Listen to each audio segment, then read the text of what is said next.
Chapter 61, Asgardian Banquet. Third-person POV. Cain was lying in a bed which was provided to him. He was ready for the banquet. He went outside his room to find one of the most beautiful goddess around. Freya was standing beside the door, in a gorgeous gown. The outfit was plenty revealing, not leaving much to imagination yet making it more wild. She smirked when she saw his eyes lingering on her for much longer than it did the last time. It was worth it to dress up like this in her mind. When Cain defeated Gna she was impressed, when he silenced Garm instantly she was aroused, and when he defeated Thor she was wet. This is no surprise, as probably only Ishtar and Aphrodite surpassed her in being horny over strong men. So Cain was standing next to the fourth horniest woman in his life. The first place being to Lilith obviously. He gave her the satisfaction and then went on his way ignoring her. This irked her, he could sense it due to the small burst of divinity behind him. Freya ran after him but lost him at the first corner. Making haste, Cain came across Thor, now fully healed and ready to drink. He grinned seeing him and said, "So the main guy for the banquet is late. It's called being fashionably late, Mr. Battle Wanker."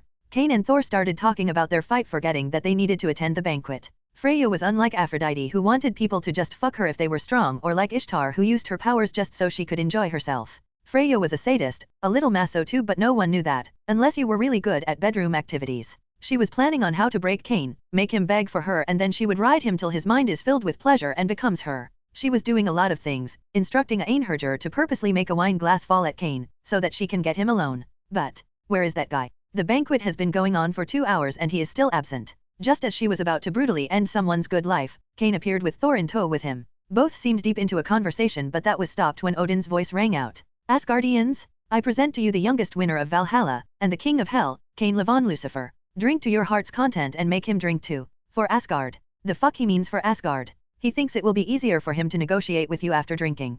Cain looked at Thor and said, "You would probably need wines thousands of years old for that." Thor smirked and said, "Thanks for giving me an excuse," and then ran away to get the oldest wine he could find. Cain went up to Odin only to be stopped by Baldur. Now big boy, drink up first," and handed him a jar of Asgardian mead. Cain chugged it up in no time and ignored him, while he and Vidar were looking at him in surprise. He just drank like an Asgardian. "Come here, you devil brat. Pay up for the statue you destroyed." Looks like he let himself get drunk. Frigga was nowhere near and Sigrun alone was unable to handle him. Cain mentally applauded the Valkyrie for handling someone like Odin. He was very liberal with his hands, especially if a beautiful woman was around him. The banquet went on while Cain was enjoying stuff. Odin gestured to him to follow him to a secluded place. Cain sat down on the couch in front of Odin, who was flanked by both Sigrun and Brynhildr. Now the white beauty was looking at him with very much admiration in her eyes. He had just won Valhalla after all. Sigrun was also respecting him but was unable to keep up with Odin and his perversions. Soon Thor also came with a bottle of wine, compared to him. Odin seeing that was shocked and said, "You brat, why did you bring the royal mead? No one here will be able to talk if we drink that. Then we will get drunk after the talking is done. Hurry up, old man." And then sat down in another couch while laughing boisterously. Ignoring Thor, Odin and Cain were serious. "What do you want from Asgard? No one will take the trial of Valhalla for no reason. 2 reasons, but I guess I only get 1 wish. I want the Norse pantheon to be completely neutral to hell. For as long as possible." As long as possible? Why not forever? Enemies and friends are always temporary. I would rather not go on a war against you. Why though? I am only as strong as Thor. He didn't even use his domain. Do you take me for a fool? Where is your scythe? Your domain? You weren't using Darklight after going Super Devil. Not to mention there are 2 others at that level. Still, that isn't enough reason, is it? Hell is new while Asgard is very old. You even have Yggdrasil. What about the Godslayer? The Queen of Fairies, the Monster Queen and the legendary Medusa. The Godslayer? Oh my god. The 2 Valkyries were mentally fangirling. They knew that the Godslayer was with the Devil faction, but the tone of Odin's voice told them that she was directly under Cain. That was a very good plus point for anyone who wanted Valkyries on their side. Cain finally relented. Fine, it would be really close, all right." Thor looked at him and said, "You weren't going all out." "I wasn't going for the kill," and shrugged. "Fair enough." Thor surprisingly didn't react negatively, seeing that Cain moved forward with his negotiations on the peace treaty with Odin. After half an hour the rules and conditions were finalized and Odin agreed to abide by them, vowing his knowledge. After that Odin asked, "What was your other wish?" "For that let me explain this." Cain again, for God knows how many times, explained the evil pieces to them. Hearing that, Odin was very impressed, even going as far as to ask Cain if meeting with Ajuka was possible. "I will try." Sigrun and Brynhildr were also surprised at this. Brynhildr was the current leader of the Valkyries, and their numbers were pitifully low. "If we could get something like the evil pieces, then we can boost our numbers along with Asgard's strength very fast." Sigrun also came to the same conclusion but was more vocal with it. "I may be presumptuous in thinking this, but can something like that be created for the Valkyries too?" The former Queen of Valkyries raised this question. Odin also agreed that if this could be done, Asgard will be stronger than ever. "If that is possible, then maybe we can provide another request of yours?" How about that?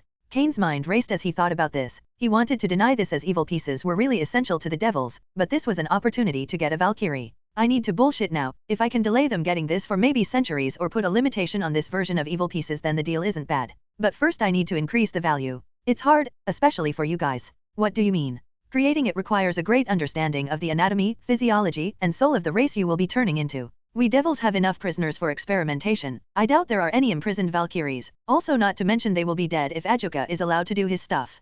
Probably thousands died due to this, not to mention the other races he got for trials as well. Hearing that both Brynhildr and Sigrun were silent, Odin understood what Cain was trying to do. You said hard, not impossible. What is the other way? Jackpot. Well, I also helped out a lot with the soul part of the evil pieces, so after Ajuka I know them the most. So if a Valkyrie turns into a devil, then, over time we can see the changes and create one specifically for the Valkyries. So you are asking for a Valkyrie to join a devil house. Not any devil house. The Lucifer house. That was my second wish. Now that I have a reason I am just saying it. Which one? Odin agreed immediately, not caring about the people present. He can handle the Valkyries, not to mention it will give him a close connection to the Lucifer clan, along with a massive power boost in the long time. Probably Brynhildr. The Valkyrie looked surprised. She wondered why he didn't choose Gna or Sigrun. Both were older and stronger than her. She will be more easier to change from a Valkyrie of Odin to a Valkyrie of Cain. She is still young and not strong. Scathatch will have a field day with her. If you can convince her, then why not? Before the person in question could say anything, Cain said, putting his offer on table.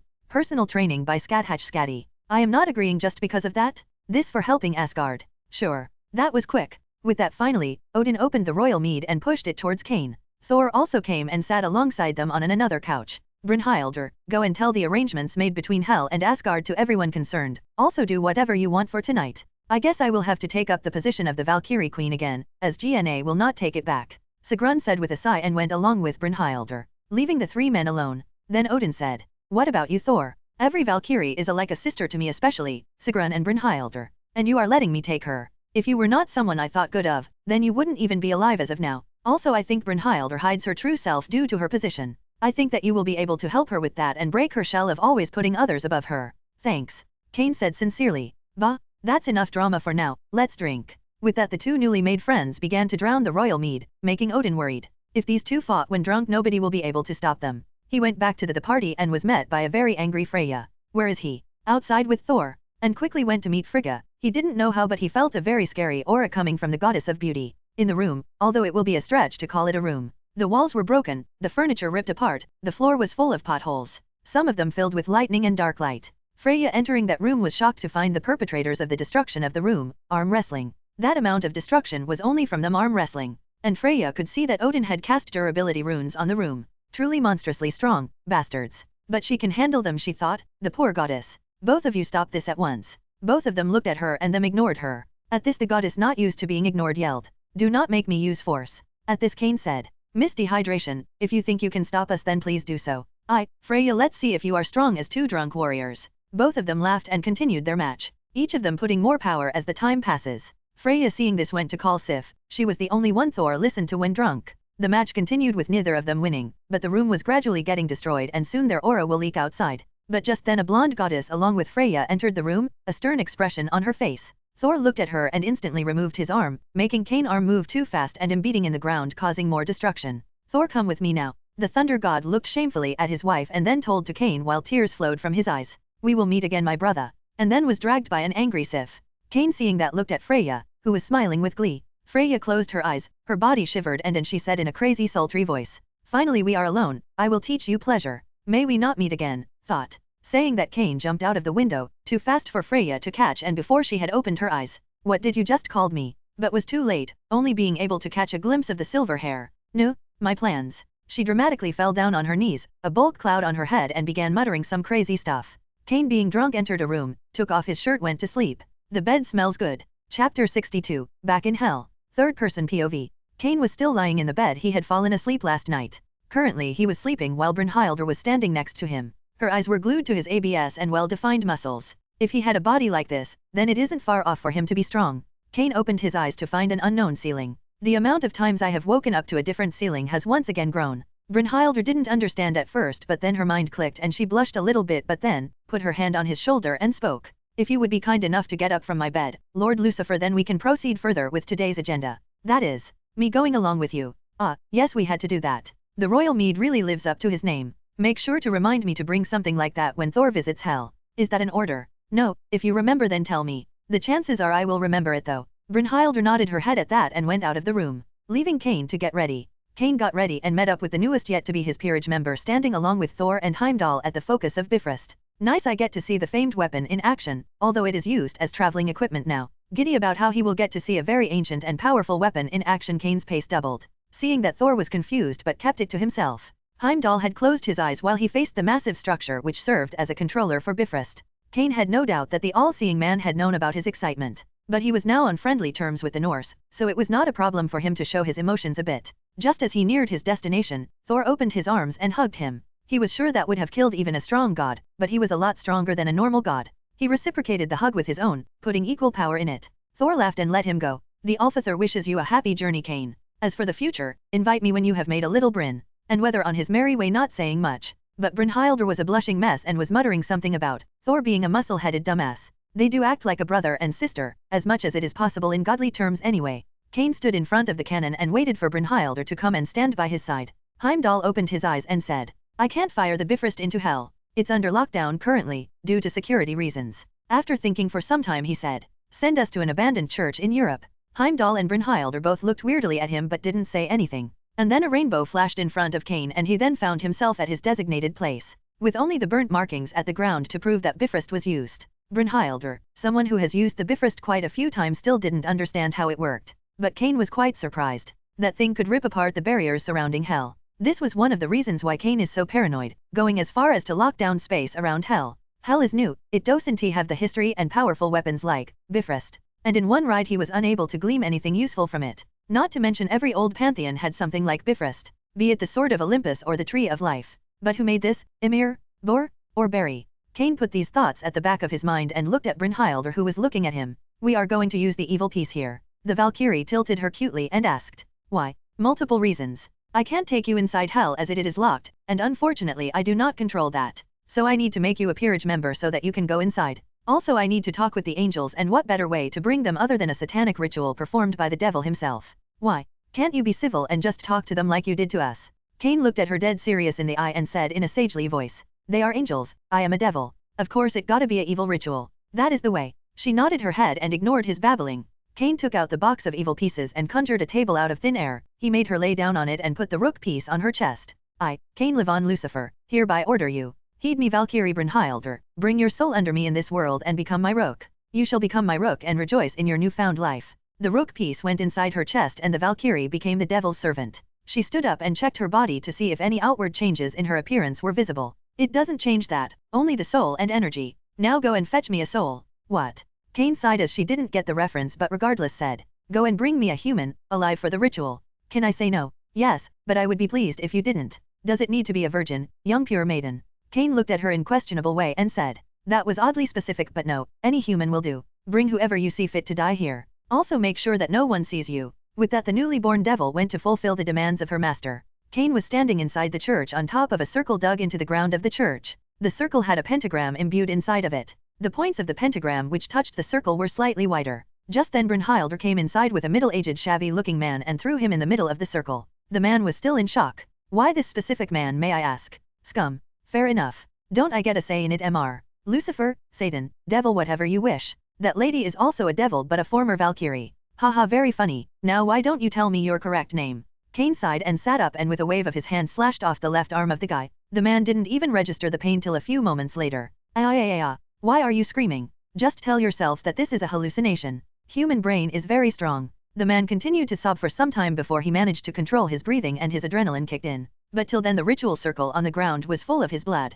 Cain used his dark light to fill in the larger circles at the corner of the star and then spoke in ancient devil language. Some scary ass words later the man bursts into a pool of blood, coloring the church crimson. The other two present shielded themselves and then walked away. What will this do? This will slowly suck up the life force of the people of this town, and kill them. If no one stops this in a week the other animals will slowly become monsters of hell, losing their mind and attack the humans. Why go this far? If I don't then the church will not report it to the angels and the archangels will not come. I have left enough energy in the church so that only a being at that level can handle it, not to mention I have also left a bit of dark light inside. And what if they come? How will you know? Also why will they agree to your terms if you call them like this? The church is a bunch of rabid dogs who hunt everything supernatural, regardless of good or bad, except a few. Also heaven is weak currently and hell is strong. But I also need a few souls to test some things. Weak? I think Yahweh is strong enough. Between you and me, Big G is quite dead, not completely but also not alive enough to fight anyone. Brynhilder's mind clicked and she said, the heavens system. Yes, and the true Longy news.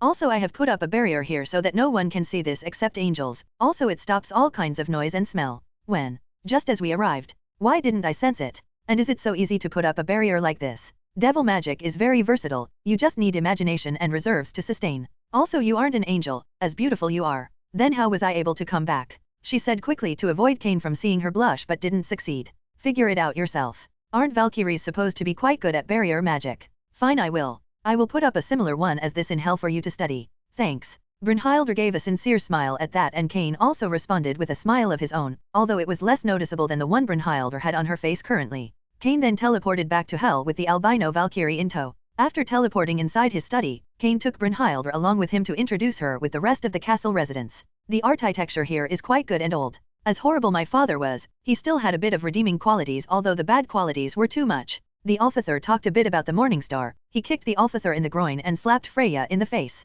yelling something about how he is more beautiful. Sounds about right, if the book is anything to go by. The conversation fell into a lull and they walked till they entered the hall. Rayla was talking with Morgan about something. Seeing Cain come, she stopped her talking and looked at the new being and said, another one. Indeed, meet the youngest queen of Valkyries, former Brynhilder. She is my latest peerage member, a rook. Oh ho, a Valkyrie now. I am sure by the time you are done we will have our own supernatural version of Noah's Ark with every species. That is the plan, dear. Rayla just sneered at him. Morgan stood up and went up to Brynhilder and said, Morgan Ellie Faye, the Fae Queen, also the bishop of my lord. Brynhilder, the Valkyrie Queen, and as my lord said, his rook. Cain looked at the two of them awkwardly and then it clicked. Both of them are beings used to talking like this, they are famous people after all and trained in this stuff too. Anyways, that is my wife Rayla, let's take you to Scat Hatch. Brynhilder had goosebumps hearing that. Rayla, seeing this, walked closer to Cain and said in his ears, isn't she excessively excited? Valkyries have strange admiration for the famed god's lair. The meeting will be amusing to say the least. Then it seems imperative that I must see this, don't you think my love? Cain followed Rayla and said, playing along with her little charade. Used to such things by now. If you wish, my dear. The two of them, followed by the Fae Queen, reached the battleground where Scat Hatch was training Medusa. Currently the Snake Queen was in her normal form, with no snake-like features. She just got used to her powers and learned how to control them. Due to her connection to Olympus and Zeus meddling she was unable to do this beforehand. Cain spoke after seeing the look of confusion on Morgan's face. Rayla spoke seeing the almost drooling face of Brynhilder. What now? Well, I get first row seats to a very good show now. And thus chapter was lying half complete for a month. I was riddled with mock tests this month, almost 20 of them. Anyways, the next chapter of this FIC along with one another will come on June 1st. Harry Potter FIC ideas, experimental only for now. I will lost the tropes and vote which you like. Gryffindor, Smart Harry, Animagus Harry, Elemental Magic, Greater Good Dumbledore, Multiple Masteries. Slytherin, Manipulative Harry, Alchemist Harry, Wrong Boy Who Lived, Martial Magic, Genuinely Good Dumbledore. Chapter 63, Valkyrie and God's Lair. Recap till now. Volume 1. Cain Levon Lucifer was born into the world of DxD, as the brother of Rizevim Levon Lucifer. But instead of being born during the end of the Great Holy War, he was born 500 years later. After catching a fleeting glimpse of his mother, he began his journey in this unknown plane. Just a few years into his life he came very close to death and lost his mother figure to a traitor. Awakening his clan trait in anger, he was finally not powerless. Years passed and he worked hard after knowing that this was the world of DxD. At the tender age of 10 he got his Lucifuge, Graphia. The bond between them was precious. He along with his brother and Lucy Fuggs went to the Vatican and killed the Pope. It was surprisingly easy for them as Uriel didn't let any angels interfere due to the Pope being corrupt. In the Young Devil Gathering he fought some of the strongest devils and won easily. In this he met what would be his future wife, Ziera Gremory. He also met the future Satans, Ajuka, Seraphal, and Falbium. He saved Ziera from his brother, who was already on a warpath to make it look like that all devils are evil. After a brief adventure with the future Satans and opening their eyes to a new world of strength and making a deal with a goddess, he moved forward. In a chance exploring he came across the Angels of Stars, Cockabile resulting in a duel between them. Towards the end, Shimazai also joined, but Cain came out victorious. But at a price, lost in a different world somewhere in the dimensional gap. The species residing there, the demons, were vicious and barbaric. Led by the 7 demon kings they would be feared anywhere. But they became an experience ground for Cain. In the next 2 decades Cain killed all of them, driving them to extinction. In the midst of fighting an interracial war Cain lost his virginity to his maids in a night of passion. Along with finding a world tree in the demon world. Cain in the last fight with the two demon kings of Wrath and Pride, awakened his super devil form, winning easily and taking the world tree seed with him. The explosion from the dimensional collapse hurled Cain into a divine realm, ruled by the goddess of night, Nyx. Finding out that he was nursed to health by the famed goddess and hearing her story, Cain vowed to help her. Thus taking a divine being as his lover, Lucifer moved forward with his life. Cain lived a peaceful life for a few years. But the devils were very close to a civil war, and in a few years they started the war to end themselves. But due to Rizevim being neutral and Cain leading one side along with the heirs of Gremory, Astaroth, Satrai, and Glaciolabalas, the victory came quickly. The Satan's descendants were not strong enough. With the Leviathan being dispatched by Ajuka, the Beelzebub descendants by Zera and Cain. The little problems with the Malebranche was solved by Cain, but at the cost of Gerhard Lucifuge's life. The civil war marked the end after the battle between the Lucifers. The battle ended with the crippling of Euclid Lucifuge and death of Rizevim Livon Lucifer. After the war, Euclid went AWOL. To change the mood of the underworld, Cain celebrated his wedding with Zera, making her a Lucifer too.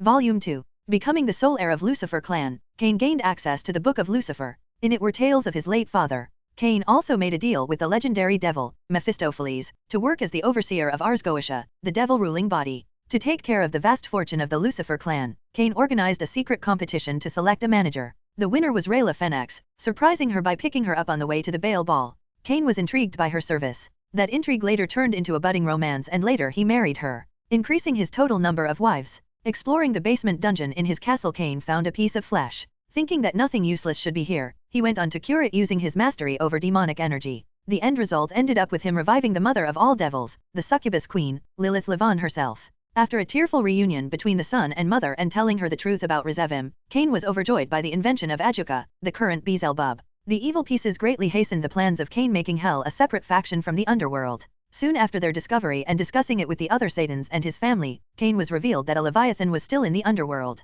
This news was quickly hidden, and the little Leviathan, Ingvild, was sent on a journey of self-discovery at the behest of Seraphal and Graphia. In order to create his peerage, Cain went to find the famed god's lair, Skathatch. After finding her, he fought a battle worthy of legends, but he won in the end. He did get surprised when it was revealed that this was not Skathatch but both Skathatch and Skadi fused, courtesy of Odin. Soon after making her his peerage member on the condition that he will prove to be a great leader, he gained the allegiance of the Witch of Dunskaith. Soon after that he managed to get Ereshkigal to join the devil faction due to the deal he made with her in the past. He gained the dimensional core of the Mesopotamian pantheon and a goddess to take care of souls in the future hell. Later he again went out to find Morgan Elife, to fill his bishop place. Finding her easily, Cain convinced her of joining her after giving her the incentive of a world tree. Soon after, Cain put his sights on Olympus and Nyx, and the final part to create hell began. Making a deal with Olympus and getting the land from Hades, Cain also managed to recruit the famous Medusa and Echidna into his peerage. Scamming the gods of Olympus, Cain managed to create hell. With the help of the dimensional core, world tree, and the various gods he had managed to win over in the past. After quickly telling everyone the importance of a territory and domains, Cain went to make relations with the Norse and also to find a new peerage member. Winning the challenge of Valhalla and fighting with Thor allowed Cain to easily make a good impression with the Asgardians. The battle was legendary and also helped Cain firmly make his strength known in the supernatural world. Cain also succeeded in finding a peerage member in the form of Brynhildr. With the blessings of Odin and best wishes of Thor, Brynhildr left for hell. Cain made a quick detour and set up a trap for the angels, as he needed to talk with them, and came back to hell, with his new rook. Cain introduces Brynhildr to Rayla and Morgan. Then the party of 4 went to meet Skathatch, due to the Valkyries being fangirls for the god's lair. Cain and Rayla were interested in seeing the interaction. Now we continue the saga of Cain. Third-person POV. Brynhildr was standing rooted in her place watching Skathatch gracefully twirled the spear in her hand and easily parrying Medusa's attack. Skathika's eyes moved towards to see Cain and nodded at him, acknowledging his presence, and then looked at the new being. Cain moved and pinched Brynhildr. Owa. She looked at Cain with retribution in her eyes. How dare he try to ruin her image in front of Skathik-sama. Now go and talk with the two of them before I really start ruining your image. Remember, I am the devil. Brynhildr straightened up and walked in between the two people in the arena. Greetings, Skathik-sama. I am Brynhildr, a Valkyrie. Skathatch looked at her and nodded in appreciation. You seem to have made a habit of getting the most curious people in your peerage, Cain. Cain just laughed at it. Pleased to have you on board, Valkyrie. Brynhildr was nearing an orgasm when a chain shot past her and then curved towards her body. Being used to attack suddenly, Brynhildr reacted quickly by summoning her spear and parrying the chains. It would be good if you don't ignore me, Valkyrie. I am Medusa. Master's pawn. Brynhildr was torn between retorting to Medusa and maintaining her image in front of Skathatch. In the end, her Valkyrie pride won and she spoke. I didn't ignore you, I simply was going to greet you after this. And as I said before, I am Brynhildr, the rook. This is indeed amusing. Rayla spoke to Cain. I told you. Valkyries are gang earls for Scathatch, and Medusa is learning god-killing techniques from Scathatch, which is very important for her. Greek gods, Morgan said, and both Rayla and Cain followed. Indeed, Greek gods. That was splendid spear work.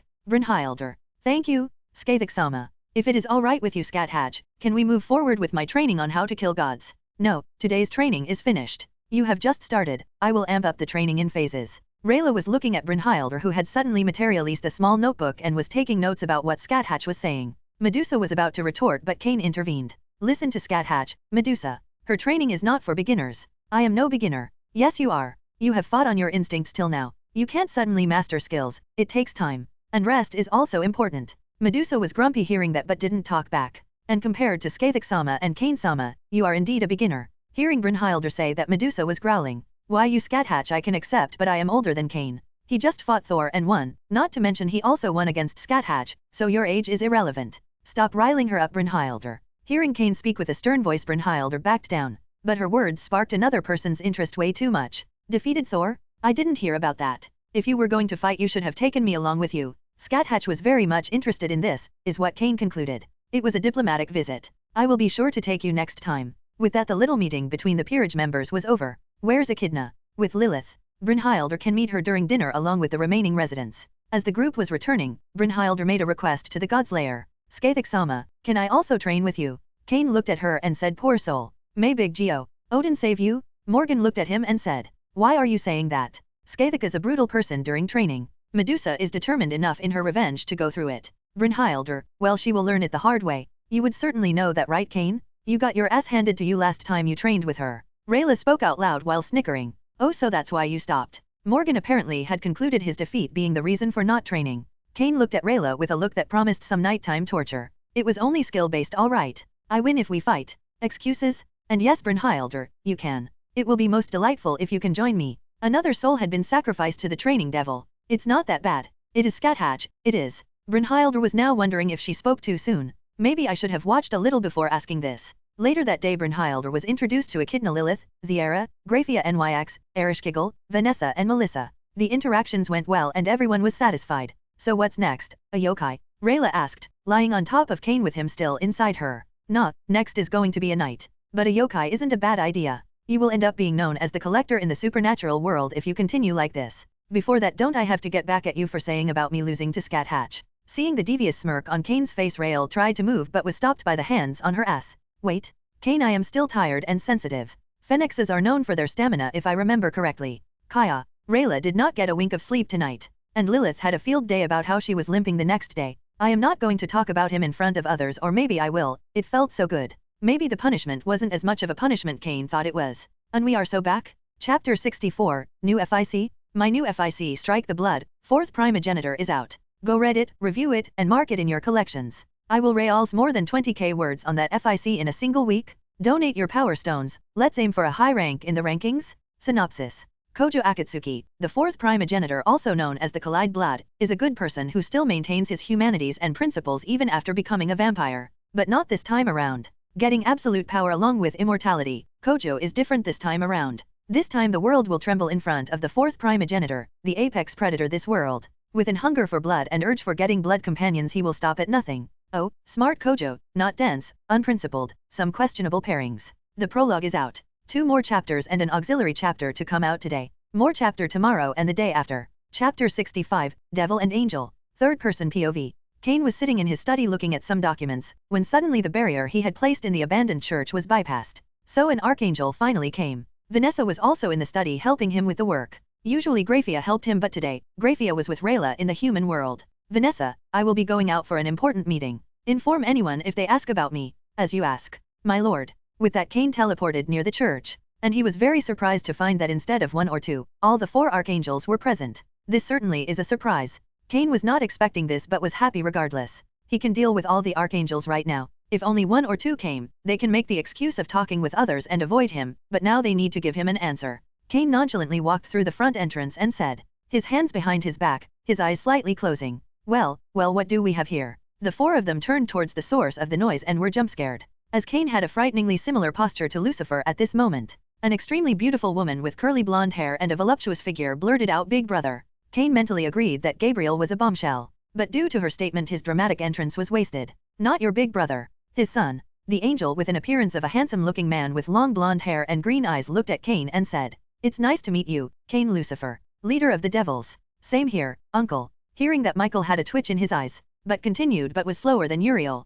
"Damn, devil scum. How dare you tarnish this sacred church?" And jumped towards Cain with his holy fire ignited in his hands. Cain easily caught the hand, surprising everyone present except Michael, and said, "I am hurt attacking your nephew at the first meeting. That doesn't suit an angel now, does it?" Uriel stepped back. Michael reprimanded Uriel. His strong glare then landed on Cain and he said, "And Lucifer, care to explain why you did a ritual here? You're no fun." He removed his grip on Uriel's hand and snapped his fingers. That removed the ritual circle and cancelled the effects inside the church. Seeing that now even Michael was confused. Seeing that Cain spoke, "I just wanted to talk." Hearing that, Raphael said, "Was there a need to hurt so many innocents for just a talk? Well, I can't come to the Vatican and ask for an audience now, can I? Not to mention last time I visited, I killed the Pope and I also can't barge into heaven." Hearing that, Uriel attacked Cain with twice the force and speed. Cain again caught it easily but was not smiling now. The force from the blow decimated the church which was on its last legs. "Really, didn't we have a truce just now?" Cain said light-hearted, but his eyes were not joking. Michael and the other two angels were also surprised by that, as Uriel, although had a short temper, didn't attack like this. The 12 wings of Uruk were out, showing that he is serious. Seeing that, Cain responded by showing his 6 pairs of wings and taking it to the air. "I will kill you, spawn of my incompetent brother. Really, although my father is not a great role model, he still was leagues above you." Uriel ignored the taunt and launched the famed holy fire on Cain. The holy fire was countered by dark light. The waves of fire were failing to penetrate the shield of dark light. Seeing that damage to the people will be large, Michael erected a barrier over the city, and then rushed in to stop Uriel but was unable to. But Cain was not forgiving. He looked over to the leader of heaven and said, "Don't blame me." Cain rushed at Uriel, surprising the flame of God. In a moment Uriel was punched in the face and was launched into the ruins of the church. The landing was not smooth, but Uriel was comparable to a Satan-class devil. His output was #1 in heaven. The ruins burst into flames and an enormous amount of heat and light energy was released into the surroundings. The energy was enough to shatter the barrier raised by Michael. Seeing that, the other 3 archangels acted and created a separate dimension, as no barrier will hold 2 beings of that level. Uriel on his own was capable of destroying a mid-sized country easily, and even if Seraphal or Graphia were here, they would take him seriously. But unfortunately for him, Cain was here. Someone who had no threat from him, as his bloodline gave him some amount of protection from holy attacks. Is this a power flexing contest? Saying so, Cain also started to power up. His demonic energy dwarfed the holy energy. He didn't give any time to Uriel for attacking back and dive-bombed him with his legs. The speed was too much for a Uriel who was distracted by the strength of Cain, and thus he was struck down to the ground with Cain standing on his back. Cain didn't stop there and then started pulling at the wings. It was the most painful thing for a devil, angel, or a fallen angel. But before he could proceed, Michael put a light sword at Cain's neck. "Are you sure about this?" Michael felt a cold feeling on his neck. A dark light scythe was resting on his neck. In that split second, Cain was able to use one of his hands to summon it. "He is my brother. I will fight for him," Michael said regardless. Behind him both Gabriel and Raphael were also ready with their attacks. "Do you think you 4 can win against me?" "No, I doubt we can even fight Thor, but we are ready to die here. Make sure he doesn't act like a rabid dog. I am here to talk. I would appreciate it if you guys could be civil." Cain then stepped away from Uriel and allowed for Michael to help him. Sometime later, the 4 angels and devil found themselves at a poorly run tavern, which was empty, courtesy of Cain. Uriel was glaring at him, Michael looked tense. Gabriel was pouting and Raphael was unhappy. Looking at that, Cain sighed and said, "Let's get to the main point immediately. I want all the evil souls currently going into heaven to be sent to hell." "What? Why should we do that? Technically all the evil souls are for hell while only the good souls are for heaven. And I am not asking that for free. What will you offer?" Michael, hearing that, said in an almost relieved tone, "Peace treaty." All the 4 archangels had their eyes bulging at that, while Gabriel was surprised at the taste of the food rather than Cain's offer. "Why should we trust you? You were about to kill Uriel just now. He attacked first. Also, do you really wish to deny me? Hell currently has 4 top 10 beings. No matter how good the heavens system is, you will lose. Not to mention it wouldn't work completely against me. Also, why was Uriel so angry at me?" Michael started. "We are not denying you outright, but we need time for this. Also, how can you handle so many souls at once?" As for Uriel, he stopped other angels from helping the Vatican as he knew that the Pope was corrupt, but now that he knows that a devil killed him, he is angry. "Oh, and I have people ready for that. I got some gods for that." Michael only raised his eyebrow at that. "So how fast can you transfer the stuff?" Cain questioned. "Almost instantaneously. We will also be very happy. The amount of souls is too much, without our Father to help. We will stop taking the evil souls and you can simply root them. But do you have something like the heavens system to do that? The world tree along with Azrael's scythe should work just fine, not to mention Ereshkigal is used to this." "Yeah, then we have a deal." "Wait a second, Michael. Just like that. Indeed, Raphael. What can we do? In fact, this will help us more in the long run. I can control the system better with fewer souls to manage. And what about the peace treaty? Uriel finally commented. You have my word for it. Your word? Why should we trust that? Trust my pride, then. And I have plans to rope in Azazel in this too. We can officially sign it when the time is favorable. Indeed. As of now there is no common ground for the three factions to come together. And the devils are too strong. We will work on this internally, and when we have a common objective we will announce it. That works well with me. You can contact Azazel after I talk with him and make the preparations. I will have Seraphal stay in contact with you. Sure. Also, can I ask you to watch over Gabriel sometime? Watch over? She is older than me. Cain found himself being glared at by a very cute creature. You look more cute than scary, Gabriel. As you can see, she is not the smartest person around. Fine by me. I can certainly enjoy a date with a beautiful woman. I would be grateful if you didn't try to make her fall. Can she though? Most probably not. How did you know? Thought so? Book of Lucifer. Now except Michael, the other three angels were confused. But neither of the two cared to explain about this. So I will wait for the souls. Saying so, Cain went away. Just as that happened, Uriel and Raphael, who were silent throughout the entire deal, began to ask questions. Brother, why did you accept the deal with him? Isn't it bad in our favor? No, Raphael, the correct question will be why did we even listen to him? We should have killed him. At this Gabriel said. You think even if we four fought him together we would win? You know, Raphael, even if I don't like to fight, my empathy can tell me what a person is thinking in general. Cain wasn't even amused by the thought of us fighting him. Uriel was looking with his mouth open at Gabriel. He didn't expect her to speak like that. But Raphael continued. Even if we couldn't fight, we have the heavens system. We can simply use it to win. Why did you think he created a new dimension? The system is removed out of the equation from that. Even if we wait for them to come out, it doesn't work well on transcendent beings. And he is a Lucifer. Big Brother had more control than me, and Cain has his book. I do not want to take any chances as of now. Even then, aren't we just losing souls from this? How can he have something like the Tree of Life in Eden or the system? Raphael was really probing Michael. He must have something on that level. Some time ago the Mesopotamian pantheon was destroyed, so the dimensional core came from there along with Ereshkigal. Now that question is what is keeping the dimension stable? And honestly I don't want to know are keeping that big of a dimension stable. At that both Uriel and Raphael were silent. After that the angels went back to heaven to fulfill their part of the deal. Finally Gabriel asked Michael. Brother, why did you ask him to look after me? Well, he seemed like a playboy from the rumors, so we can use you for turning his view on us. And you get to roam around a bit more. Honestly I don't want to do this, but as a leader I have to take the big picture into account. Don't worry, brother. He is my nephew, I can surely make him like the angels. Don't, Gabriel. If we lose him to you my heart won't be able to last. You must act with caution. Here's the siskin. Raphael muttered and Uriel huffed at the antics. Cain POV. It had been surprisingly easy for me to get the souls from heaven. Too easy in fact. I may be paranoid but Michael doesn't seem like the kind to trick someone. I remember him giving ISEKAI, the Ascalon, just because of the peace treaty, so I also offered him peace in exchange for the souls. I will probably delay the treaty till canon anyways. Chapter 66, Souls and Hell.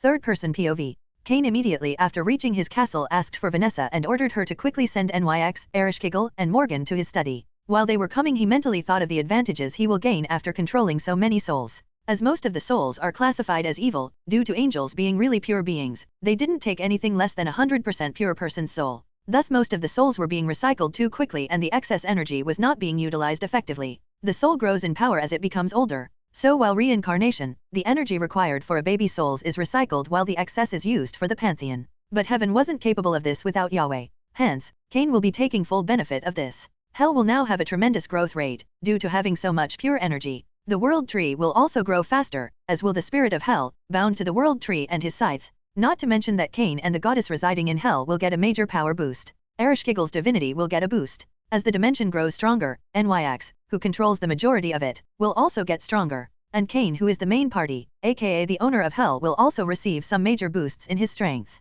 This will also help raise the level of hell to the old pantheons in due time. Just then the resident goddesses and Morgan came inside his study, the three having curious looks on their faces. I made a deal with the angels to allow us to control the cycle of the evil souls. So that just means hell now is a storage place for almost all the biblical pantheon's followers' souls. Not all, Nyx, I would say about 90%. Ereshkigal said. Shouldn't the number of good souls and evil souls be around the same, like 40 to 69 or so? Being out of such matters for long, Morgan questioned. Well yes, that is the case in most pantheons, but the big was a right piece of work, perfectionist. So his definition of pure is very tough to fulfill. Cain answered. His answer was also backed up by Nyx. Indeed, Yahweh was a weird case even for us Greek gods. And we have Zeus as our god king. For him pureness meant, no sex, no drinking, no cursing and stuff. Like there is a book about that somewhere. I have a copy of it.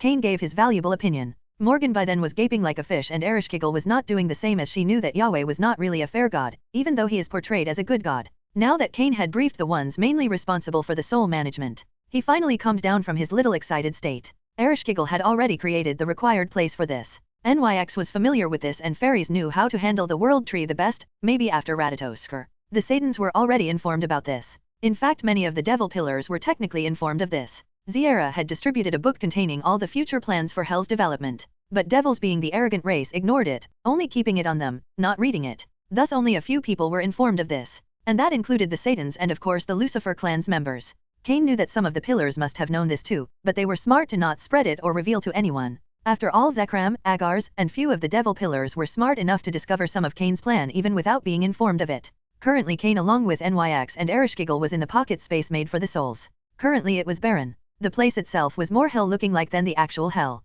Its name was Soulscape. Red skies with gargoyles flying and screeching. Lava flowing across the entirety of the space. Rivers full of purple water. And most importantly, the cages that were placed randomly. Someone in air, hanging by the legs of the massive gargoyles. In the river or in the pit of lava. There were huge mountains in the horizon, continuously spewing lava or deadly poison, strong enough to even affect ultimate class beings and trouble Satan class beings if they stayed long enough inside it.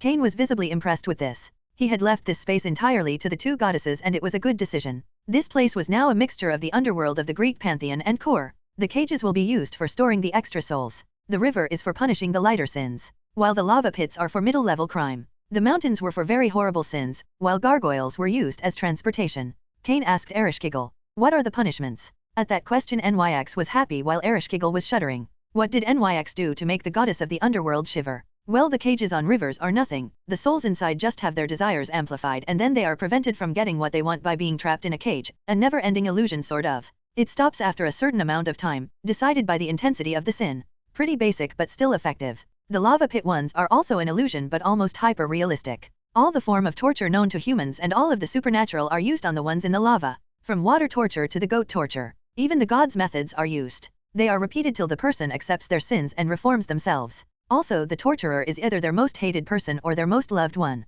The magma is the connection between the illusion and the mind. As long they touch it, they will continue to suffer. The more pure they become, the lighter their soul becomes, eventually coming to the surface and ready to be reincarnated. Kinda fucked up, but it's still pretty good. Now what is in the mountains? If mid-level is this, then that must be something really devious, right? Yes, it is. I told her to tone it down a little. In fact, the lava pit one was supposed to be the final level, but Nyx interfered and asked if she could design the last level. I think her Greek side was involved too much. Now even Cain was intrigued. What could be such that even Ereshkigal was saying that it was too much? As if looking proud of her work, Nyx started to explain. Like the last two, this one is also an illusion but more real. In fact, it is based on my minor divinity of dreams. So they are lucid dreams too. Looking at the smile of Nyx, even Cain was concerned to whoever got yo experience that stuff. Some of the lucid dreams can be terrifying. And if Greek god was making a lucid dream, even Satan will ask them to tone it down. Warning, may be too graphic for some viewers, caution is advised. So they can only be freed when they are free of any and all negative emotion, before that they cannot. Isn't that impossible? If you torture them, they will hate the torturer or fear him. So they will never get out. Indeed, hence people may be inside even for centuries. That is horrible. Ereshkigal gave her input. And the premise is very good. Cannibalism, rape, betrayal, slaughter, beasts eating them, making them mothers, then getting them pregnant and ripping out their unborn children, DxD from their stomachs. These are just the starting. Many more horrible things like skewering them through their mouth and anus, then putting them on a hill for beasts and birds to tear into them. The list is long, and this goes on for as long as they become emotionless or begin to enjoy this and not hate it. Alright, that is enough.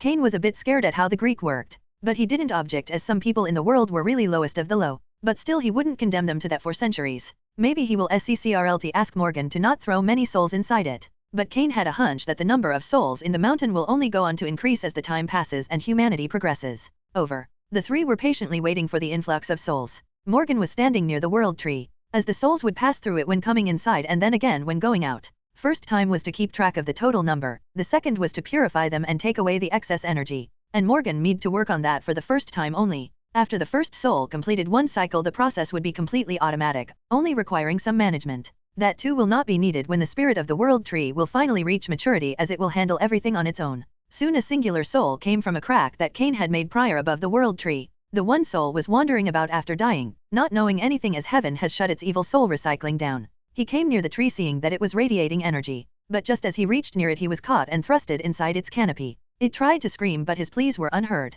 Morgan watched over the process and used her fey magic to guide the soul from this space to the soulscape. Josh Carter was a petty thief, living his life by scamming people and stealing wallets. He tried not to, but a man needs to do what he needs to for filling his stomach. After the first time, his adrenaline surge became addictive and he was constantly stealing even when he didn't need to. Little by little plans became grander and he planned to rob a big man in his village. The heist was successful and he was a rich man, although only for short time, as when escaping the guards he fell into a river and was torn to shreds by the crocodiles. He became a soul and wandered to a garden with a huge tree and a beautiful woman standing near it. Ah, an angel. But before he could understand, he was sucked into the canopy of the tree, and his scenery changed from pleasant to hellish in an instant. And he found himself inside a cage looked on by 3 beings. 2 beautiful, drop-dead gorgeous beauties. One with black hair and one with blonde. And a man so sinfully beautiful that he was questioning his sexuality, with silver hair. Is it not working? The man questioned. Josh tried to speak but was unable to. But the man understood. Oh, you are in hell. I am Lucifer, and by the way, please give a review after your punishment. What hell? No, he didn't break the law that much. My sins are not bad. But his soul was getting tired, as if being forced into slumber, and he was suddenly in front of a pile of gold, but he couldn't move himself and he was still inside the cage. No, release me. But his voice was again unheard. Ereshkigal explained that she hadn't started the system yet, and then brought out her cage and activated it, covering it in blue fire. The man's soul went poof and landed on the bottom of the cage, which slowly sunk down but not by much. It was still visible. He didn't sin much in his life, I guess. Cain commented, seeing that, and said, make a review system. What? Ereshkigal said, confused. NYX only giggled as the ridiculous ideas of Cain made themselves known to Ereshkigal. Exactly what I said. Make a review system so that before reincarnation the souls can write a feedback. It will be fun to read them. No, also take their names along with the review. As such, the sinners will never truly die, only remembered by the devils. Sure, Ereshkigal said, giving up any knowledge of common sense she had. Soon the man's soul rose up to the land level and the soul started floating again. He repents that fast. Must be a really good guy under his sins. The cage was then carried by a gargoyle and was put down in front of a huge gate, housing another crack in space leading to behind the world tree. And now besides it was a little book on a pedestal. Josh saw that, moved towards the gate but was stopped by Cain. Please write a review. Seeing that Josh was scared, but Cain said, please write your honest thoughts. I wouldn't mind if you cursed me either. And hence the first sinner of hell wrote, Review 1. Pretty nice place. But the gold was not as solid as the real one. The devil is a nice guy too. Less points for not giving me my gold. Bonus points for the 2 beauties. Chapter 68, Devil Dinner. Third person POV. In the inner hall of the Lucifer clan, dinner was going on. To the normal person, that is, but to anyone even remotely knowing of the people's identity, this is the strongest war council. In the top, Cain was sitting, in his right side Graphia, and on his left Vanessa and Melissa. Starting from his right, sat Ziera, Rayla, NYX, Medusa, and Ereshkigal. While on his left was Lilith, Scathatch, Morgan, Brynhildr and Echidna. Everyone was eating silently, their hands moving with grace. And then the silence was broken by Lilith. So you fucked Morgan. Cain took a deep breath and ignored his mom. Morgan was choking on her food, and attempting to drink water. Ereshkigal was glaring at the Fae, trying to curse her with her look again. Ziera and Rayla were looking amused seeing that. NYX was gently patting the blonde goddess on the back. Scathatch was not impressed, her appetite was falling. Having one-on-one talks with the succubus queen had made her a little bit self-conscious. Medusa was trying to stop the blush spreading at her face, while Echidna was completely out of the loop. Fae child, drink water, the self-proclaimed mom of the Lucifer clan said, making the choking of Morgan harder, and Lilith didn't care and said, the Black Madonna, a Fae child? Pfft. Morgan was very much interested in finding a hole to hide. Seeing this, Ereshkigal said, reading Morgan's thoughts, the only hole you will get is the one Cain made bigger for you. This time most of the people were unable to hold their laughter, only Cain and Graphia were calm. Scathatch was now looking scared at the gaze of Lilith, telling her true thoughts on Cain were backfiring on her. She was horrified that maybe one day such sexual jokes will be made on her too. Morgan was pouting and looking at Cain for help. The so-called scary devil king melted under that and coughed. Ahem, leave her alone, she already is under a lot of pressure coming to eat here. Fine. Ziera said. So what is the next plan? Scathatch asked, trying to divert the matter. As old and experienced she was, she isn't really good with her feelings. Next? Well, Ajuka should be able to perfect all the details of the peerage system, so I would need to tell that Lilith is alive. Then create a system of promotion. We can't take souls now, can we? Why, though, it's a good way to get stronger. Rayla questioned. Not anymore, we need to up our reputation, in the supernatural and normal world. Using the evil pieces we will reincarnate all kinds of races. If we do not have a good reputation, it will be significantly harder to do so. So from now on we will do contracts but not take the soul. Something important is what we will take as compensation, something that has a lot of emotional attachment to the contactor. It will serve as a suitable power source. We can put a system that every reincarnated devil needs a certain amount of contracts to be promoted. After that, Ereshkigal also said, Also with the amount of souls we get normally, in the long term will be better for increasing the overall state of hell. What do you mean? Medusa asked. Well, in simple terms, Earth is at a lower level of existence than every other pantheon's dimension. So we get a little weaker when we go there, as it can't handle that much energy. Hence when two strong people fight, the space there breaks and dimensional gap opens. But much more energy is required to do the same in a supernatural plane. Now due to the world tree, the recycled energy from the souls, plus the extra energy released by the living beings is used to increase the strength of the plane. Thus the higher the plane is the stronger we become. Cain explained in simple terms, only because of the discussion he had with Ajuka, some words were such that he didn't even know they existed. Ajuka had to dumb it down for him to understand this, and he is now making it even simpler. But we don't have any reason to fight right now, so there won't be much energy, Lilith said, but Ajuka had already proposed something for this. That's why Ajuka planned the raiding games. Peerage of different devils will participate in a friendly match, with some stakes. It can be anything from marriage contracts to money matters. This will generate the energy and keep the devil's urge of destruction and violence content, and maintaining the power balance, so there will be no more chance of a civil war erupting again. Pretty smart. Scathatch gave her input. Ajuka is like that, he is even working on the raiding games as we talk. And Cain added more. And I have decided that Mom will be the one to check the validity of the devils for getting the evil pieces. With her empathy it will be easy. Hence just after the evil pieces are announced, I will also tell the underworld about her. Makes sense, Medusa said, adding herself into the conversation. Internal affairs aside, what are your plans regarding the other pantheons and factions? Morgan questioned, finally back to her cold queen persona. Nothing too grand. Though I would try to have a talk with Azazel. And maybe try to contact the Shinto guys. Sirafal is failing in that. All methods of contact by her are being denied. Looks like they are also going through some trouble.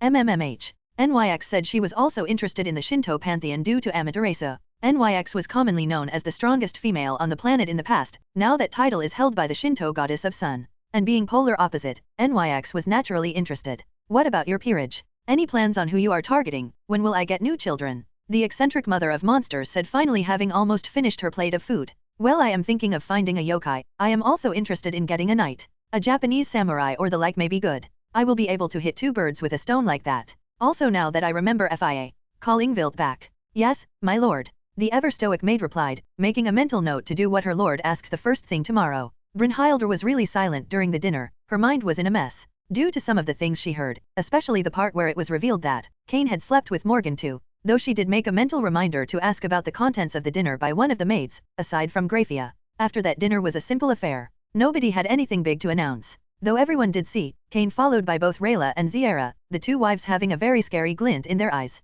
Next morning Cain was sitting in his study, accompanied by Graphia. In front of him sat the Satan Leviathan and the Leviathan descendant. Sirafal was glaring at Cain, who was ignoring it. But Graphia was in return glaring even harder at Sirafal. All the while Ingvild was sitting quietly, watching the so-called adults and Devil Kings act like children throwing tantrums. So Cain, may I ask why did you cut off Ingvild Chan's vacation and call her here? Cain looked at her for a few minutes. The silence was thick enough to cut with a knife. She is not using the prefixes, she is serious I guess. Cain mentally remarked. So Graphia, why is Sira here? I only told you to bring Ingvild. She insisted on coming along, my lord. Though if you wish I can throw her out right now, the maid said in an icy tone. Sirafal was about to respond in kind, when Cain said, no need for that Graphia. His eyes moved to Sirafal. Now, Sira, it's completely Ingvild's decision from now on, so I would prefer if you wait and then comment on anything. The bubbly woman wanted to retort, but the glare from the strongest devil ever made her choke on her own words. So Ingvild, have you toured hell? Yes, Lucifer Sama, it was a pleasant experience. Sama? Looks like she took interest in Japanese culture. So I again want to invite you to my peerage, as a bishop. Seeing that Ingvild was about to give her response fast, Cain raised his hand to stop her. First listen to my reason. First of all, my mother, Lilith, is alive. I know it's shocking, but she is just like you. She was in a coma for centuries, thus she is also a bit out of the loop, not as much as you but still out. She missed all of my growth, not to mention my relationship with my brother. And seeing as you are also in a similar state, I wanted to have you two stay close and help each other. As much as I want to, I can't understand or feep what it means to be sleeping for such a long time and wake up to find everyone you knew is dead or changed with time. That is my reason for asking you to cut your journey short and come here. You can continue your tour along with my mom, after her existence is revealed to the common populace and the devil pillars. By now Sirafal had calmed down, and was watching Ingvild while contemplating something in her mind. But why does she need to be in your peerage? Can't she just stay with you? No, after Lilith's existence is revealed, she will go on to tour hell. I know she will take Ingvild with her. It is inevitable that her real lineage will be figured out. Then she would be targeted by both the old Satan faction and the GKF. But if she is in my peerage, I can tell the GKF that I am taking care of her, making sure she is safe. Cain explained patiently. Fine, but if Ingvild-chan denies, then you shouldn't force her, Cain-kun.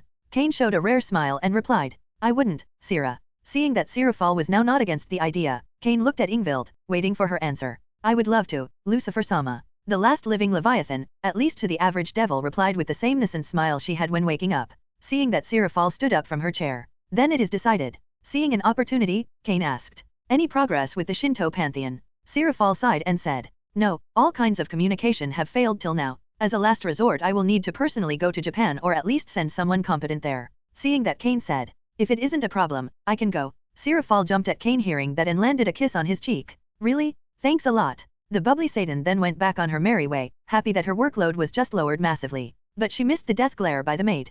Grafia quietly took out a handkerchief and cleaned the place where Sirafal had kissed, making Cain look at her weirdly and ask, You know I never ask, but why do you hate her this much? And I think it is mutual. It's a secret only to be known between two ladies, my lord. The Lucifuge answered cryptically. Cain sighed and let the subject go, now once again focusing on the young devil sitting, and said with a pleasant expression on his face, Lie down on the table, Ingvild. The girl following the request, and did as asked. Cain took out his bishop piece and put it on the chest of the young devil, and then he began the chant he was quite familiar with now. I, Cain Levon Lucifer, hereby order you. Heed me, Ingvild Leviathan, your soul belongs to me from this moment. You shall become my bishop and rejoice in your newfound role in life. The Lucifer clan's circle came to life below the girl, and the piece sank inside the Leviathan. Ingvild then opened her eyes, feeling no more different than before, but she instinctively knew that she just became connected to her savior, and the smile on his face once again made her heart beat fast. Welcome to your new family, Ingvild. Chapter 69, Saint of Orleans? Third-person POV. Cain was currently taking the latest member of his peerage to his mother. He had informed through Grafia, the other members of his peerage and household, about Ingvild. He was sure that she would take time to become settled with the other members, but devils had plenty of time. Hence he was sure that in a few years, or at max a decade, Ingvild would get along with the others just like a family. Cain knocked on the door of the room in which his mother resided. The succubus was half lying on her bed, in her devil form. Seeing her child come inside with a new girl, she sat upright and looked at the girl with intrigue. Mom, this is Ingvild Leviathan, my second bishop. Oh ho, a Leviathan? Is she the last? The devil mother asked. In hell yes, but overall no, Katria is still alive somewhere out there. Well, she is dead anyways if she comes across any of the new Satans. Now what is her story? I can already feel her turbulent emotions, and your nervousness. Hearing that, Cain sighed. Even after being a part incubus and learning empathy, he was still unable to hide his emotions from his mother. Well, Cain explained in detail about Ingvild's past to Lilith, and to her credit she listened attentively. So she is basically like me. Yes. Ah, such a missed opportunity. To say she is like me, FR, Cain thought mentally, a bit disappointed that no one would know this joke until very late. And what do you want me to do? Give her therapy like Echidna? The mother of Cain said in an exasperated tone. It seems that Echidna was really troubled, such that even Lilith was troubled. No, I want you to act like her mother. Silence, that was all in the room. Even Ingvild's breathing was not heard. She is the closest devil to you after me. Your situations are the same, not to mention she doesn't know anything about a family. Her memory of her parents is all but gone. You did this because I asked. Lilith said with tears filling her eyes. Nobody had done anything for her. Lucifer only asked her to do things for him. Never did he do anything for. Yes. I thought you had forgotten. You were quite drunk when you mentioned it, but it seems you remember the conversation we had. Cain was once again engulfed within the modest blossom of his mother. As she was in her devil form, it wasn't as good as her succubus form, but to Cain the warmth was all the same. Thank you. We are family, no need for thanking me. Ingvild was watching them with envious eyes, but Lilith knew this and then left her son. She walked the young devil and hugged her, only to receive an awkward response. Aren't you just as small as me? How can you act like my mother? Sira told me that appearance is important. Even she has a bigger chest than yours. The last part was a whisper, but the beings in the room were sensitive enough to hear it. Ha ha ha. Cain couldn't control his laughter. Lilith was embarrassed. Even in her long life no one dared to make fun of her like this. I must remedy this. With a thought, the white-haired succubus queen was once again walking in hell, and again hugged the Leviathan, who was now buried in her chest. I am more than qualified to be your mother, little girl. She also brought Cain into her blossom to stifle his laugh.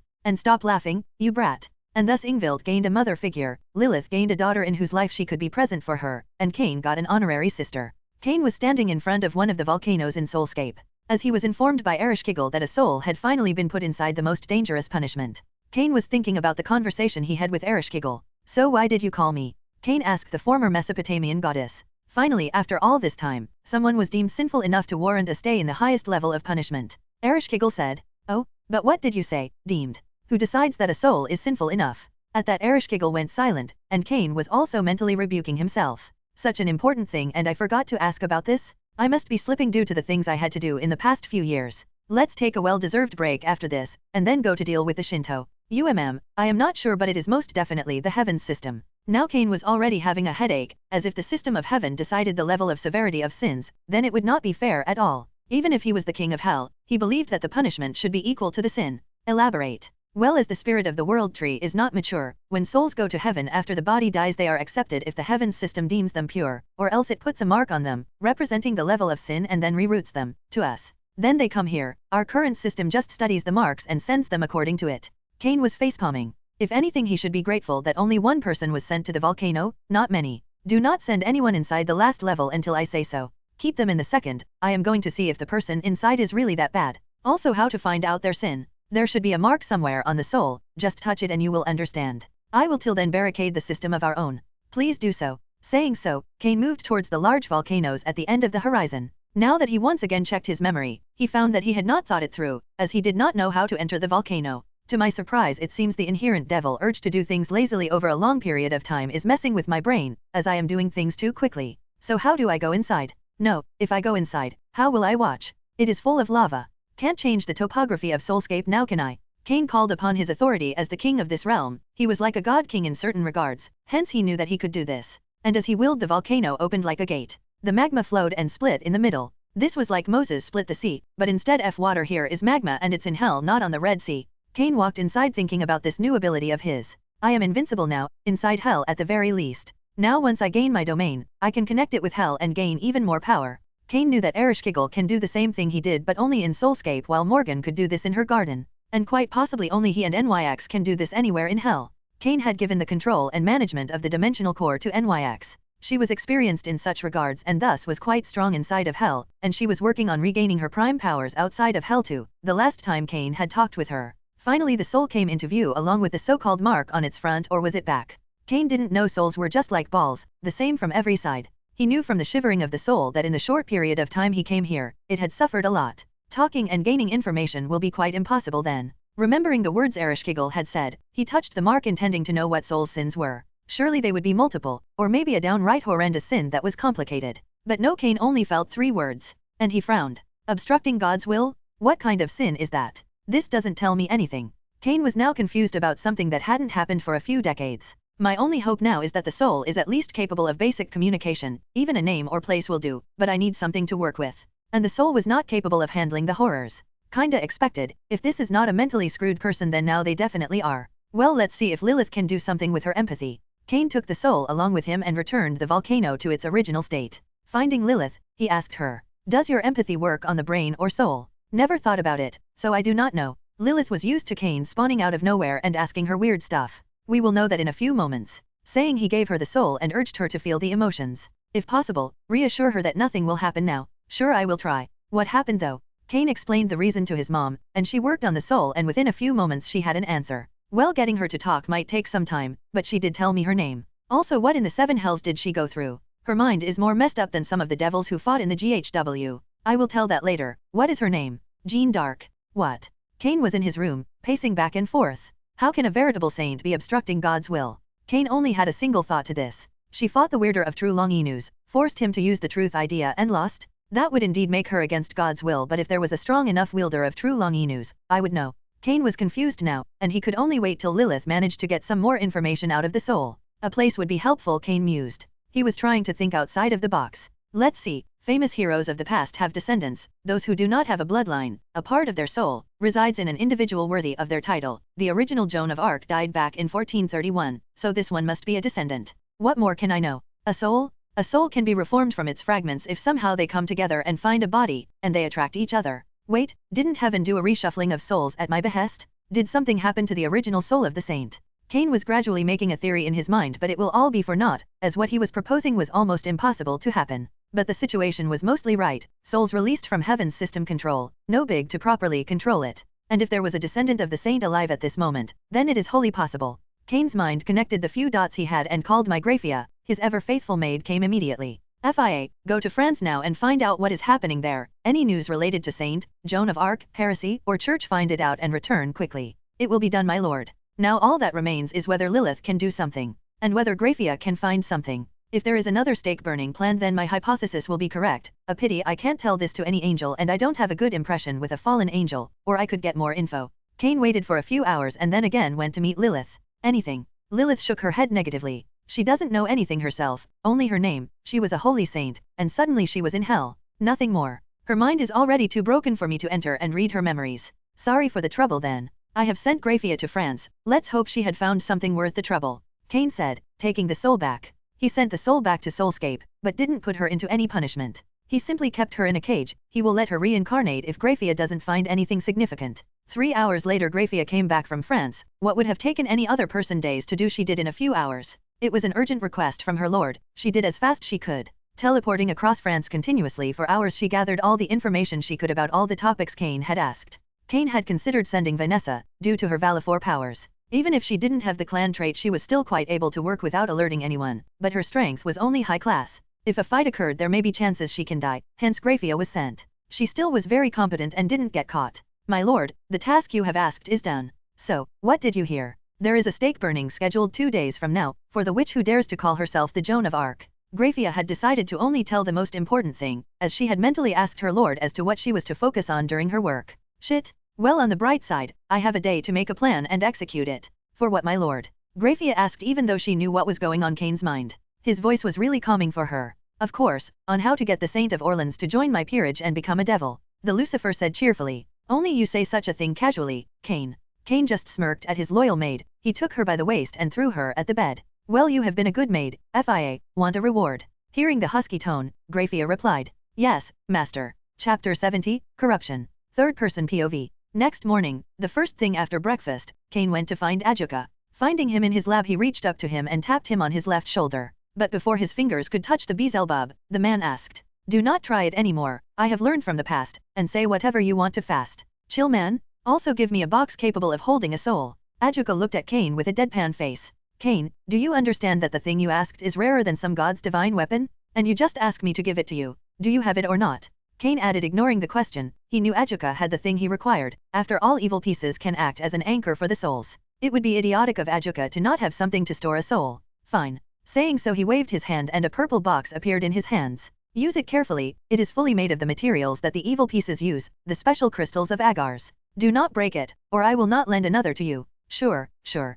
Cain said, his interest now fully on the box. He had no plans of returning it though. He might need something like this in the future, who knows? And it will be troublesome to come to Ajuka to get it every time he needs it. Surely the mad scientist devil can afford to make another one.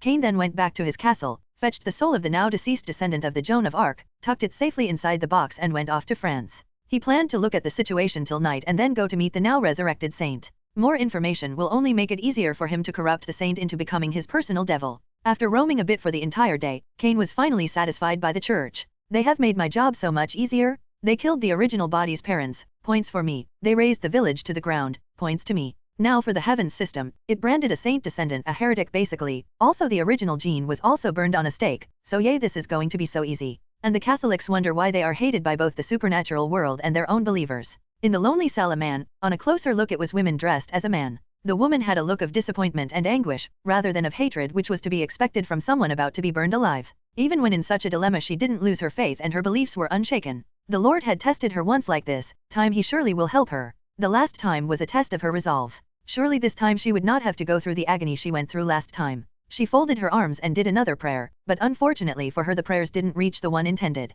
Jean's last memory was getting burned at the stake, after she was wrongly accused of heresy. The pain she felt at her skin burning, the smoke filling her lungs and the contempt of the people, were the last things she remembered before everything went blank. She didn't know what happens after that. She was in a deep sleep. She had woken only 2 times, both when she felt pain. The pain was like someone was ripping apart her very existence. But that had happened only twice, and that too at very long intervals of time. And then suddenly she finds herself inside a body with a fleeting resemblance to her own, with different parents and more than a century after her birth. She instantly knew that she was reincarnated. She was joyful that she got a second chance to fulfill her duties to the Lord. She also knew that she was now said to be a martyr. Some good lad had cleared her name and figured out the foul intentions of the original heretic. And thus with renewed vigor she began to march towards the nearest church and ask the Father there to help her contact the Pope.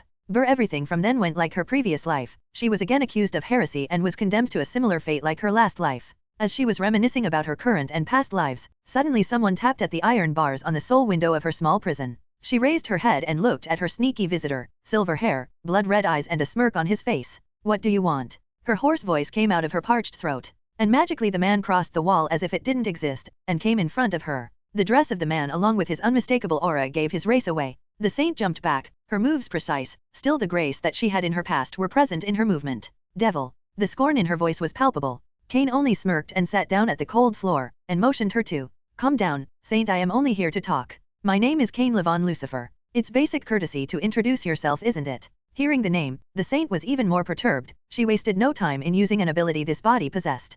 Purple flames rose and moved towards Cain, to burn him to cinders. But just as the flames touched his white suit they vanished. Now before I force you to sit down, will you do it yourself? Although Cain was looking unfazed, internally he was jumping in joy. That was the incinerate anthem. Jackpot. Seeing that she is powerless, the saint begrudgingly sat down as far away as possible in the cramped space, and then tried to kill him with her glare. Huh? Look at you hating me, but where is that god of yours? He isn't here to help you, I am. I would never accept help from a devil, and moreover from the Lucifer. Oh really? Then why are you here, in this cold, cramped space waiting for your execution? Why didn't an angel come to save you? At that the saint was silent, but the cold and sharp words of the devil continued to reach her soul. Do you want to know why I am here? Why? She asked with a tremor in her voice.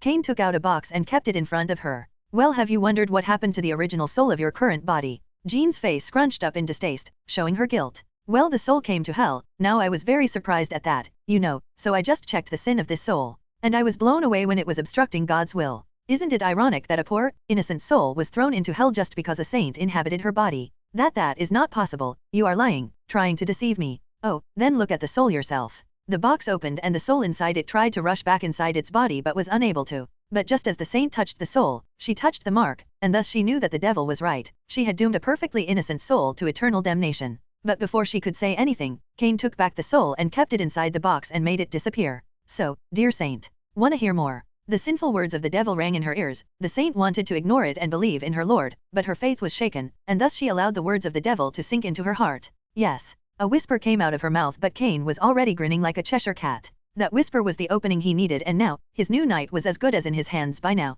Let's start with your previous life. You did well fighting on God's command, had his vision, made Charles win multiple battles. But only 2 losses and you fell out of favor, your name dragged through the mud by various people, who in reality were heretics. He tricked you and killed you brutally. Finally, after some years, a good guy removed the dark mark on your name and you again became the martyr you were supposed to. But wait a minute, where was your Lord when you were suffering? That was a test of my resolve and I passed. Hence why I am here alive once again. Although she tried to refute the growing sensation of betrayal in her heart, the cracks were forming. Cain said calmly, not affected by her little outburst. All right, let's just accept that as the truth for now, even though we both know you are simply denying the truth. But the real stuff starts now. What do you think happened to your soul after your death? Why didn't you go to heaven? Let me guess, you were in a void. It was because I was to be reincarnated. If I went to reveal, I might not want to come back. Wrong? Your soul was used as a catalyst to make your descendants, just like the one that you are using the body for. There was one before this too, and she died a horrible death at the hands of a crazy noble. But let me tell you more. Your soul was ripped apart as the big pleased and used you, like a tool. He didn't even acknowledge your efforts, he kept you like a pet, using you whenever he liked and then leaving you alone. The words continued to hammer the wall of belief inside the saint's heart, but the wall was now full of cracks. No, the Lord wouldn't. Oh, then let me tell you this. The body which you are using now, do you know what happened to its parents? The village she was born in. Let me tell you, the parents were killed for birthing a heretic, the village was razed to the ground and the women and girls were raped. Why? Because the crusaders which went there were the retainers and sons of the greedy nobles. Where was your God then? Where is he now, his precious saint sitting with the devil, and soon to be burned at a stake? Again. Where is he? Cain said, and his laugh was increasing in volume, as the biggest bomb was yet to be dropped. He will come, he will dash. He won't. Want me to tell you why? Because God is dead. The last 3 words were whispers, but to Jean's ears were the horn which blew at Armageddon. No, lies, all of these. Yes, lies, that must be it. This is also a test, I must resist. Haha, and I am the kindest guy, see, we both can lie. You know deep inside too, you were betrayed by your Lord, or should I say, the Archangel Michael. The hands which were at the head, now fell to her sides, her eyes were now lifeless. And the wall of belief was now crashed. She was completely defenseless. She knew that the devil wouldn't be any better than her so-called Lord, but still his words seeped into her heart. She allowed them to. Now, Jean, don't you want salvation? To be free from the paltry chain of belief? Don't you want to take your vengeance? They tricked you, killed you, betrayed you, yet you remained steadfast. Even my father, the Lightbringer, fell due to his unjust treatment. You are only human. Why must you go through such pain? Your soul was ripped, your descendants murdered, their souls sent to hell, that too forcing that sin on you? They killed innocents just because they supported you? Now leave the title of a saint and embrace the darkness. Come to me, my witch, become vengeance. Cain's grand speech completely changed the atmosphere. Jean's eyes, which were till now filled with kindness and despair, burned with rage. In this moment she didn't focus on the father part. And seeing that Cain embraced the witch, his witch, the witch also allowed her to sink deeper into his chest, as if letting him shoulder all her pains and sin. Don't worry, I am the punisher of all sinners, your sins won't go unpunished as they are yours, and your punishment is to stay with me and as my loyal knight forever. I will bear all your pain. Yes, my lord. The saint, whose mouth only sang the praises of God, was now calling the devil her lord. All according to the plan, now to cement her place as my knight. Lay down, my witch, I shall fulfill our contract. The former saint did as she was asked of, and Cain brought out his knight piece. Putting it on her clothed chest, he again began the chant. I, Cain livian Lucifer, hereby order you. Heed me, Jean's dark, bound your soul back to me and become my witch. You shall become my knight and rejoice in your newfound life. The piece sank into her body and her ripped soul was mended, and the transformation began, with purple flames surrounding her. The flames died to reveal the new Jean dark. With a smile on her face that promised nothing but pain and misery, she said in a silky voice, I have been reborn, master. Indeed, my witch. Chapter 71, Vengeance. Third person POV. So, master, what is the plan? Well, how do you want to torment these holistic bastards? You can wait till they try to burn you, and then you can strike back. Superb? That will be glorious, I shall do that. Telling these morons that their glorious god is dead will be most exciting. About that, it is very hidden information. So you have to make sure that no one who knows this is left alive. Oh master, you are giving me good news after all. Denying their faith and then killing them ruthlessly? Magnificent, it will be a slaughter. Yeah, sure. Cain said, seeing the enthusiasm in the new witch's voice. So now, we wait. Till then let me bring you up to date in the supernatural and the normal world. Yes, I will require information to inflict the most torment on my subjects. It will also help me continue my plans for torturing the Catholics even more. Is she right in the head?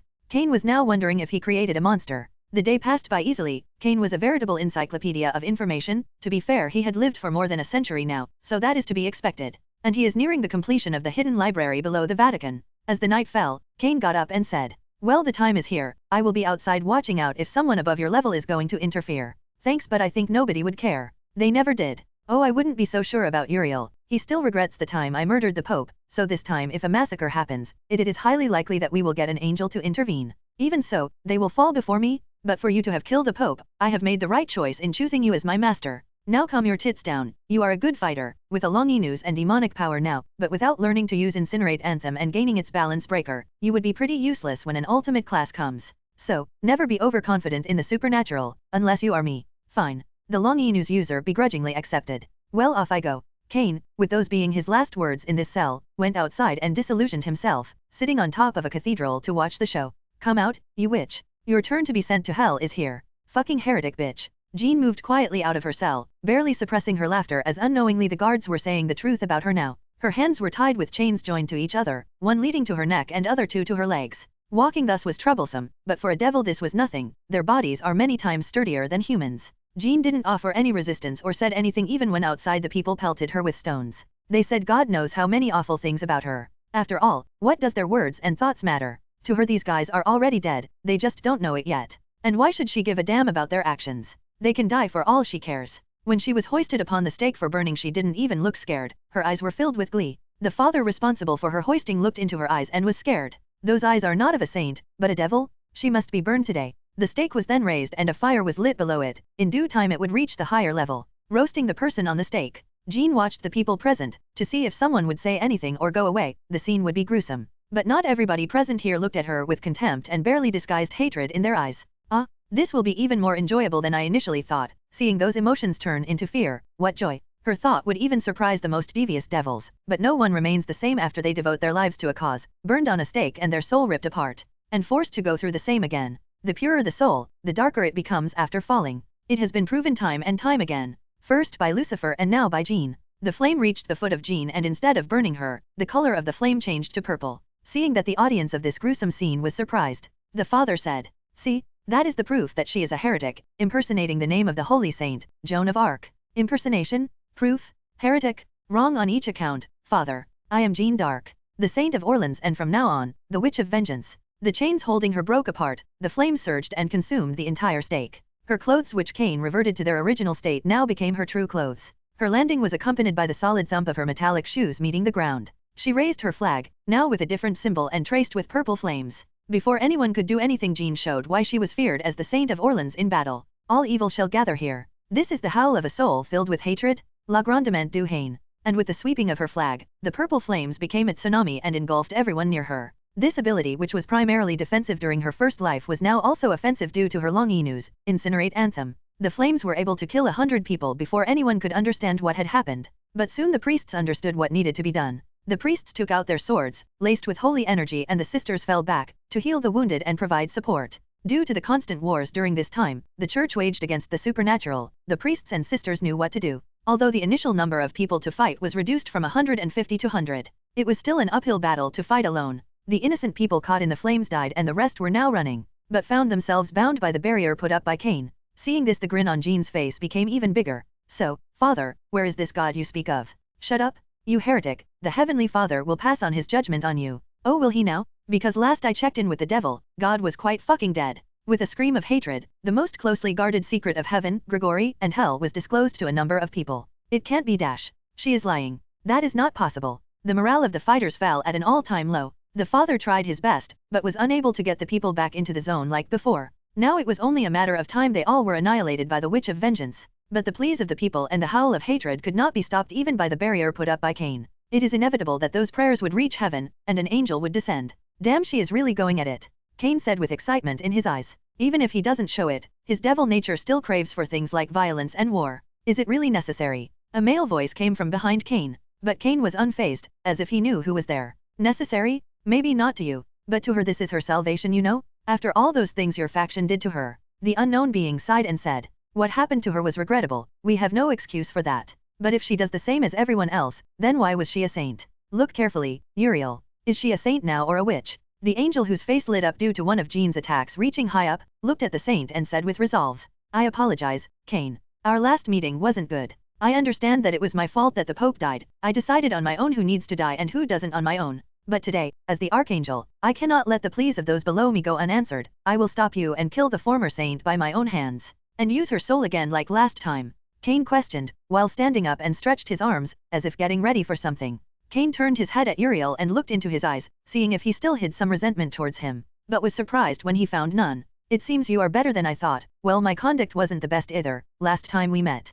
Cain Levon Lucifer, nice to meet you, but unfortunately, neither you are killing my dear Jean or are you saving those rabid dogs. Uriel unfurled his 6 pairs of wings and said with determination, Uriel, flame of God and one of the seraph of heaven, I will do as I said before, even at the cost of my life. I shall not wrong the teachings of my father and brother. Well, do your best, Cain said, encouraging the seraph. With a blast the church was razed into the ground, and Uriel appeared on top of the plaza, where Jean was slaughtering the church members. It seems that Cain's initial barrier was destroyed by the preemptive attack of Uriel. Fear not, children of God. Uriel, the flame of God is here to save you. Uriel Sama. God is alive. We are saved from the witch. The morale of the faithful were once again raised. But the witch glared at Uriel, with his 12 wings and otherworldly appearance, managed to pull everyone out of the despair they felt while fighting Jean. But once again Cain was here to show why Lucifer is said to be the seducer of mankind. The silver-haired devil appeared opposite of Uriel and unfurled his 12 black wings. Good evening to all, Cain Levon Lucifer here. Dear Jean, please continue your actions. I have something to discuss with our dear Archangel.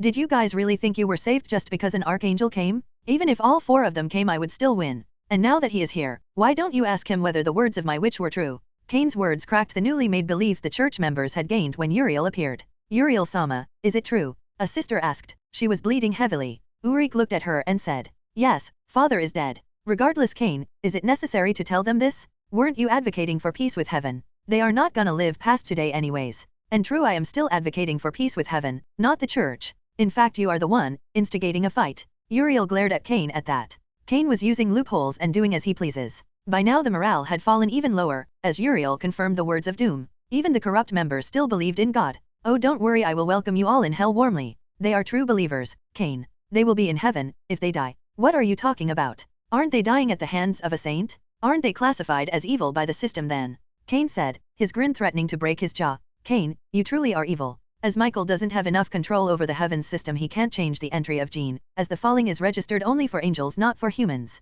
For the system she still is a saint and any who die by her hands are evil. Cain just gained the ability to get anyone in hell, whether pure or not, whether sinful or not. Truly a monstrous power. Now no innocent person in the world can be sure of going to heaven. The fire of Uriel burned even brighter, and a seed of regret was sown in his heart. What if he had killed him when he came to the Vatican for the first time? What happens to this seed? Will it ever bear fruit? That remains to be seen in the future. Chapter 72, Super Angel, Third-Person POV. The fight between Cain and Uriel was not as flashy as one would think. There were no large dark light spears or flame dragons attacking, yet. Both of them didn't want to cause too much destruction. This was working into Cain's hands. Because even if Uriel tried hard enough, he couldn't do any attacks which would even harm Cain. All the while Jean was having the time of her life. Gradually the battle at the ground was coming to an end. By now only a dozen people are alive, that too with varied injuries. They had already given up on surviving. Even they could see that Uriel was no match for Cain. Even in myths the only one with fight equally was Michael or God, not Uriel. Uriel was sensing the despair in the humans, and it was gnawing at his conscience. How long could he ignore such despair coming from the believers? What happened, Uriel? Not feeling up to the task? You were being awfully determined just a little while ago. The flame of God remained silent and continued to gather energy. CAI stopped seeing this. Oh, his power is rising. Does he have a hidden trump card? But Cain was even more surprised when Uriel's holy power didn't stop rising but soon surpassed Seraph class and entered into the transcendent level. Uriel is a super angel. Cain was confused. According to him only Michael was super level, when boosted by the heavens system. Since when did heaven have another super angel? This question was bugging Cain. The changes in Uriel's appearance became prominent. His 12 white wings were now lit on fire, his hair was now orange-colored, giving him the appearance worthy of the title Flame of God. His clothes also caught fire and now he was cloaked in a flaming coat. Cain, I know even now I would lose. I am not stupid enough to believe that I can beat someone who won against Thor. But listen, Cain, even if I lose, I will save them even if it is only a single person. The excitement that came with fighting opponents at super level always was a good thing for Cain. Now that Uriel was a super angel, this fight got even more fun. Cain forgot about how Uriel became a super angel. Now all that matters is the fight. This may be bad from a collateral perspective but this does put a smile on my face. Cain said and launched a liquid dark light cannon and Uriel, attempting to gauge his defense or speed. Does he burn stuff near him to defend or does he have explosive acceleration? But Cain was surprised when it was none. Uriel tanked the hit, and was bleeding badly. What? It must be hard controlling his power. He hasn't used his transcendent form much after all. Cain this time again launched the liquid dark light cannon and the result was the same. Uriel just got more badly injured. He almost looked dead. Cain was now hesitant, because if another good hit connected then Uriel may die. TCH, is he deliberately not defending or dodging? But why? Surprised, Cain? Why am I not dodging or defending myself? Why don't you try another attack? This time Uriel taunted Cain, even though he would get thrashed by Cain, it's his time to talk back. I can't kill you, you are using it against me. If I kill you it will be war and my words will be wrong. Splendid, you outwitted me. But now what? The fools down are still gonna die. Yes, they are going to die. Cain was now stumped. An angel wanted their followers to die? That is something new. This is one of the drawbacks Cain has. Strong as he may be, he isn't old enough to have enough experience to outwit people like Odin or Uriel. There is a reason why Ajuka and Falbium are considered geniuses. Ajuka could have probably seen this coming and Falbium is too good with fighting tactics to be caught like this. But what Uriel said and did next was something extreme, even for Cain. If they die by a saint's hand they go to hell, but what if I guide them to heaven by my own hands, by God's flame? Are you really going to such extreme lengths? Cain was now extremely solemn. He didn't expect Uriel to be this serious about the lives of the church members. An injured lion is more dangerous, Cain said cynically in his mind. Uriel started to charge all of his power into one single flame attack. He is going to purify everything and everybody here with his flames. That will be considered as guidance by him as he is purifying them, and even if they die, they will go to heaven as they will be technically pure. But Cain isn't one to give up easily. If Uriel wants to play this game, he can too. Dying by your flames will be considered purification. Then by that principle, dying by my dark light will be considered corruption? Well Uriel's mouth twitched. What Cain said was correct. The heavens system was primarily made for sacred gear. And then later on more features were added. God being dead, they can't fine-tune the system like he used to, so there are loopholes like this everywhere. The two were staring at each other and a drop of water fell on Uriel's head, making a sizzling noise. And rain began, yet both the angel and devil kept their eyes focused on each other. The wind was blowing both of their hairs. By now only 5 people remained alive, but by now Jean was too tired. And the remaining 5 were also on the ground. Jean was dragging her body to kill them through sheer hatred. Stop it Jean. That much is enough.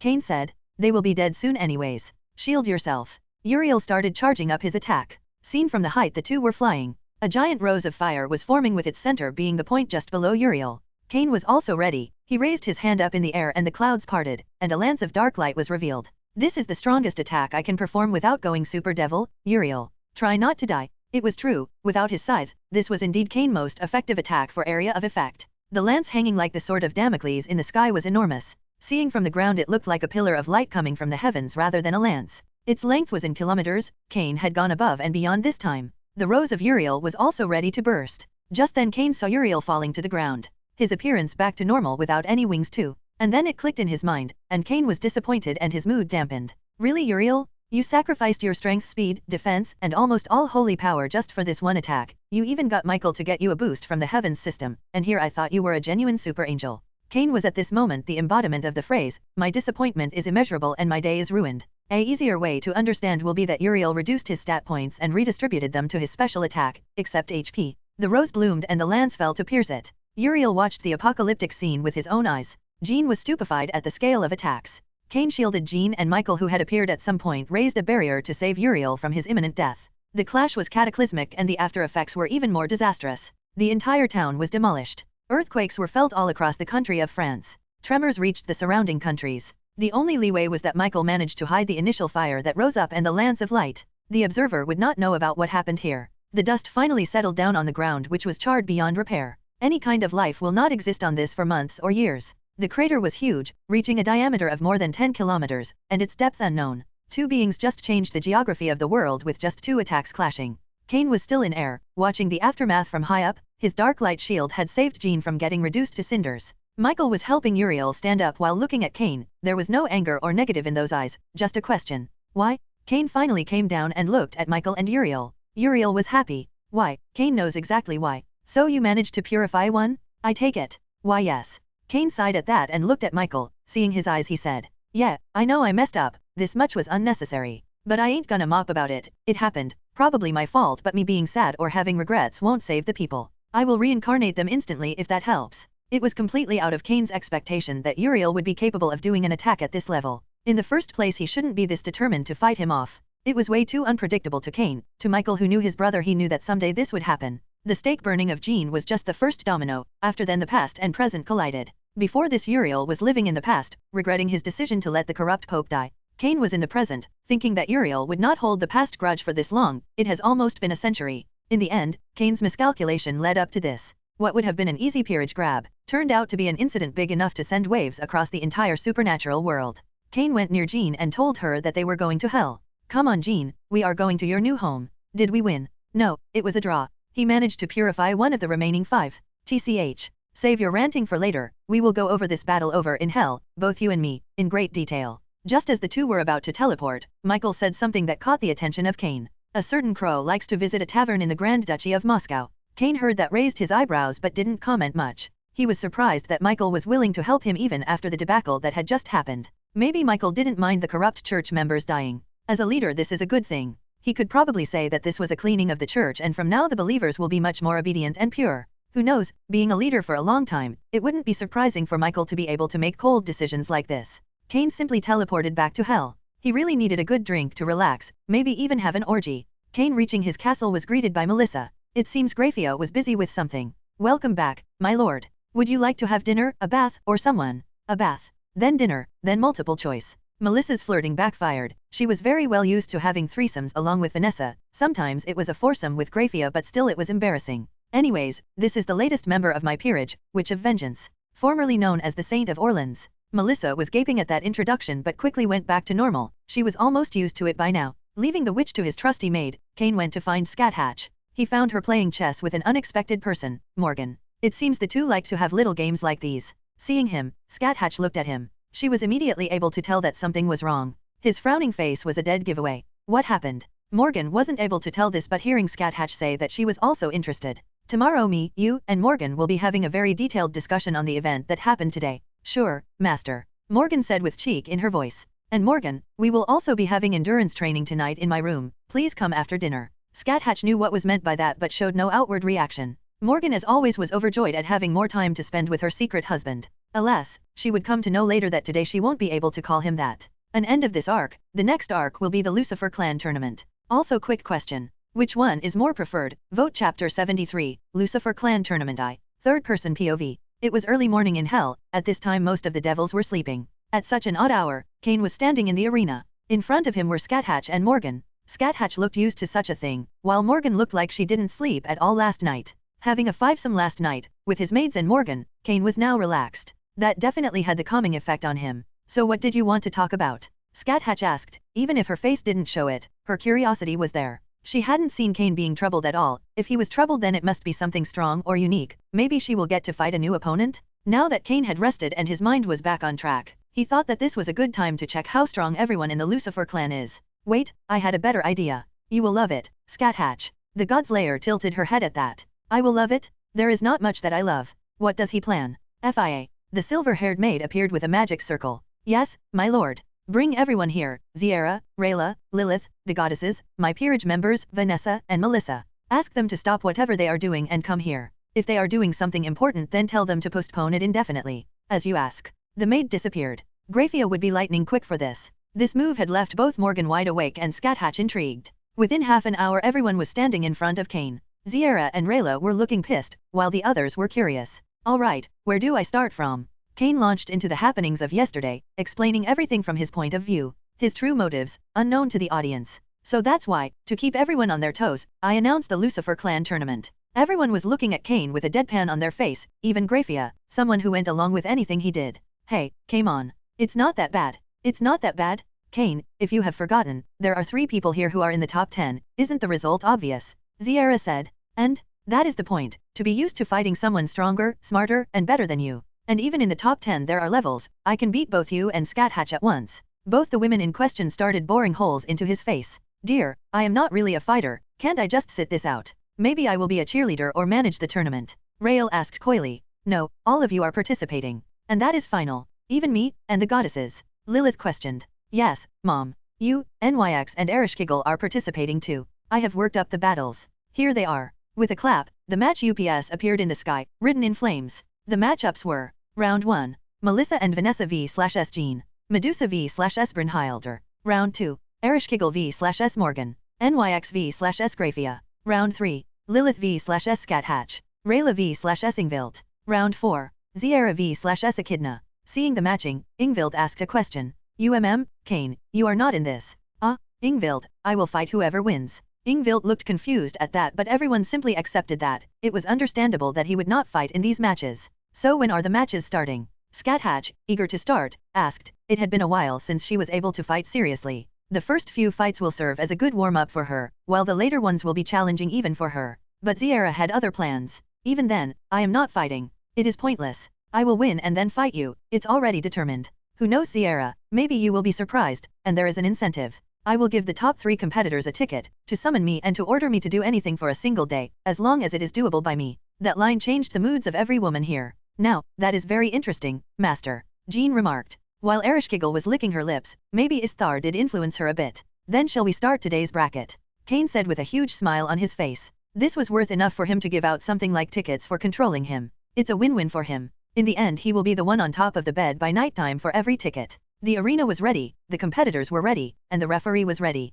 The Lucifer clan tournament has now started. Round 1, Match 1, Maid Duo v/S Fallen Saint. The first battle was between the oldest members of Clan Lucifer and the newest. While Jean was the lucky one, in a twisted sense. Long news, experience, she had everything. While the 2 maids only had their clan traits, Vanessa didn't have her clan trait. Cain was flying above the arena, he was the referee for every match except the one where he would fight. Begin. With a single shout the fallen saint moved into action. She had her sword in her hand and rushed towards Vanessa. The stoic maid quickly reacted and blocked the attack with her twin knives. She skidded back but was not harmed. Jean didn't relent and kept on pushing her advantage. While they were going at it, Melissa was concentrating hard. She was calling the demonic beasts in the forest behind the castle. She wasn't prepared for fighting as this was very sudden. Thus, as she was calling upon her tamed beasts, Vanessa was keeping Jean busy. You maids would lose against me, the Witch of Vengeance. Vanessa didn't say anything and kept on defending. Her lack of real combat was showing itself. While Jean was in her tempo, the cuts and scratches were accumulating on Vanessa's body. The white portion of her maid dress was already being dyed red. Just then a howl sounded from outside the arena, and following that multiple demonic beasts jumped inside the arena. Demonic beasts? Did the barrier fall? Ingvild questioned. But Lilith answered her query. No, it is Melissa's clan trait. As a Barbados, they can control and tame the demonic beasts. These mindless beasts wouldn't prove to be any useful. But instead of Vanessa, Melissa answered. Who said they are mindless, Jean-sama? A huge spider managed to get its web on Jean's legs while she was focusing on Vanessa. She tried to cut it off but her sword was blocked and a well-timed cut by Vanessa made her sword fall. The sudden change in the tone of battle caught Jean off guard. In her newfound powers, she was still arrogant. The web pulled and a gorilla punched her. She spat blood, before she could come back to her senses. A wolf jumped on top of her, it pressed its paw against her back and brought his mouth near her neck. The spider wrapped her legs and the gorilla kept an eye on her. Please surrender, Jean-sama, Melissa said. But Jean was enraged. 2 maids managed to defeat me? The Witch of Vengeance. Reduce them to cinders, incinerate Anthem. And the 3 beasts were burnt to ashes before they could react. Incinerate Anthem's flames could instantly kill devils even at high class. Jean stood up, with the flames blazing around her. Her hand now held the flag she used in the past. With a swing the flames rushed towards the 2 maids, who were unable to dodge or outrun the flames. They simply decide to try and survive being hit by the holy fire. But the flames stopped midway, extinguished by something more powerful. Match end, Jean wins. Cain announced. He had stopped the flames, no way the 2 maids could survive that attack. But Jean's arrogance is getting bigger day by day, well her next opponent will curb that. That was disappointing. Scathatch said in a bored tone. I agree, the maids should be stronger. Brynhildr said. No, I was talking about the saint. For someone that strong, she still got caught in a trap and had to use a longy noose. While the maids did a splendid job. Round 1, Match 2, Gorgon v/S Valkyrie. Who do you think would win? Ziera asked Scathatch. As someone who had some experience in training both of them, she should have a fairly good idea of who should win. I have no idea. Brynhildr has experience and magic, with good spear skills. While Medusa can negate her magic prowess, and she can physically overwhelm her. It's a match to decide, long range or close combat. Whoever manages to get past another, wins. It should be fairly short. Scathatch gave a detailed analysis, although if Brynhildr's skill with spear was good according to her, then Brynhildr's skill should be truly impressive. Begin. Medusa rushed towards Brynhildr, her chained weapon held taut in her hand. But before she could travel halfway through, vines erupted from the ground, attempting to ensnare her. Medusa, although surprised by the speed of magic casting, used her unmatched agility and maneuvered her way through the creeping vines. It took her less than a second to do this, but by then Brynhildr had already cast 3 spells. Becoming a devil had only boosted the strength of Brynhildr, her magic now faster and stronger. 3 rock golems stood tall, covering the body of Brynhildr and hiding her next move. TCH. Medusa didn't stop and continued moving. 2 of the golem came up to Medusa but got their necks crushed by her chains. Medusa made her way to the 3rd golem and landed on its head with a high jump. An axe kick ended the golem's short life. But it was too late. Nordic runes were etched in the air and ground. With a roar, a Chinese dragon came into life. Lightning and fire coursing through its body. Leaving Medusa to the dragon, the Valkyrie once again started chanting a spell. Medusa only got annoyed at that and used her full speed. Running around the dragon, she saw the area unprotected by the elements. The dragon was unable to keep up with the agility of Medusa. It tried launching its breath but Medusa had dodged it every single time with ease. But even Medusa can't focus on Brynhildr if a beast like this is focusing on her, so she had to end it fast. Who knows what spell Brynhildr is casting? Medusa pulled at her chains and trapped the dragon's snout in it. The large reptile tried to open its maw but Medusa was stronger than it. She kicked the ground and vanished, appearing exactly at the weak spot she had seen. The dragon rolled its body but was unable to avoid the stab. Medusa ran along the dragon, cutting it open from one side. The dragon with a wail died, but Medusa didn't stop her running and before the body disappeared through it at its summoner. But alas, the body was not able to stay for long enough to reach the still Valkyrie.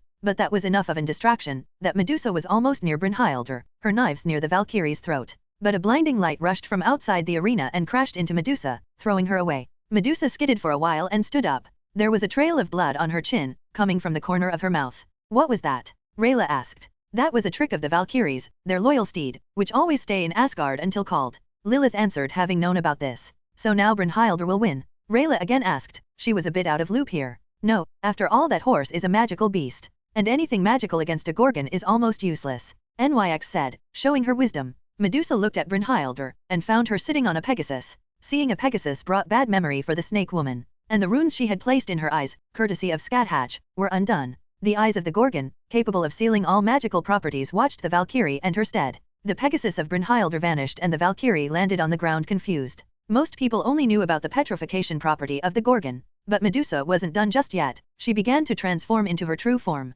She dwarfed Brynhildr, the lone Valkyrie who was now looking at her opponent with a spear on her hands. Medusa rushed, her snake body slithering on the ground at speed far above she showed before. The claws and the snakes of her hair crusaded on the Valkyrie. Brynhildr was now completely out of options. She wasn't strong enough to overpower the eyes of Medusa and without her magic she is only half strong. Even so the Valkyrie struggled defiantly, her spear moving with grace that mesmerized the audience. But in the end she made a mistake of blocking Medusa's attack instead of parrying it. A little mistake caused her to lose her weapon and balance. Brynhildr didn't know that Medusa was physically this strong. The claws of Medusa came to the stomach of Brynhildr, who was not as any shape to block or dodge. The Valkyrie twisted her body to minimize the damage she would take and gritted her teeth. But just like Cain stooped in for the maid duo, he stepped in here too. The claws were stopped in their tracks. Medusa was getting flashbacks of their first meeting. She quickly jumped back and reverted back, her instincts controlling her body in that instant. Winner is Medusa, Cain announced calmly after helping Brynhildr stand up. He also whispered in her ears. You did well. Brynhildr sitting in the audience asked Scat Hatch. What did I do wrong, Skathixama? You played too defensive. Against someone physically superior to you and literally has anti-magic, your defense which is primarily magic-based is bound to fail. You should have taken the offensive and capitalized on her initial weakness of not being in her top form and her sealed eyes. Scat Hatch gave her an honest opinion. Brynhildr nodded her mind at that, mentally made sure to be more proactive in the next fight she has. The next match is sure going to be interesting. NYX said. Yeah it is. And Lilith responded, understanding what NYX was implying, leaving the other a little bit confused. Round 2, Match 1, Goddess of Souls v/S Fae Queen. Chapter 74, Lucifer Clan Tournament 2. And so for the massive delay in chapter, I was busy. Very busy. Lord of the Mysteries 1 and 2, Reverend Insanity, Orv, Nanomachine, as a barbarian in a game, Priest of Corruption, I am the fated villain and domestic girlfriend reread. Yeah, I was binge reading millions of novel words and hundreds of manga/manhwa/manhua chapters. Thank goodness I didn't start Martial Peak reread or it would have been all over for me. Anyways, I should be back on my regular schedule by this week. Point out any typos or errors, this will be prof read later. Too busy reading TEIS fanfics? Enjoy. Third person POV. Ereshkigal and Morgan were standing at opposite ends of the arena. Ereshkigal looked motivated and a little bit nervous, while Morgan was confident and not nervous at all. This was due to their experiences in life. As Mesopotamian gods, Ereshkigal along with Ishtar didn't fight much, relying on their overwhelming powers to win. When they met someone of equal strength or stronger than them, they simply asked someone stronger to fight them or used something like Gugulina. But one thing Ereshkigal had was the absolute ability to rule in the underworld. On the other hand, Morgan was used to making her way to the top. Scheming, plotting, fighting, she was well versed in all of them. Even if Ereshkigal was the stronger one between the two, she wouldn't necessarily be able to win this fight. Begin.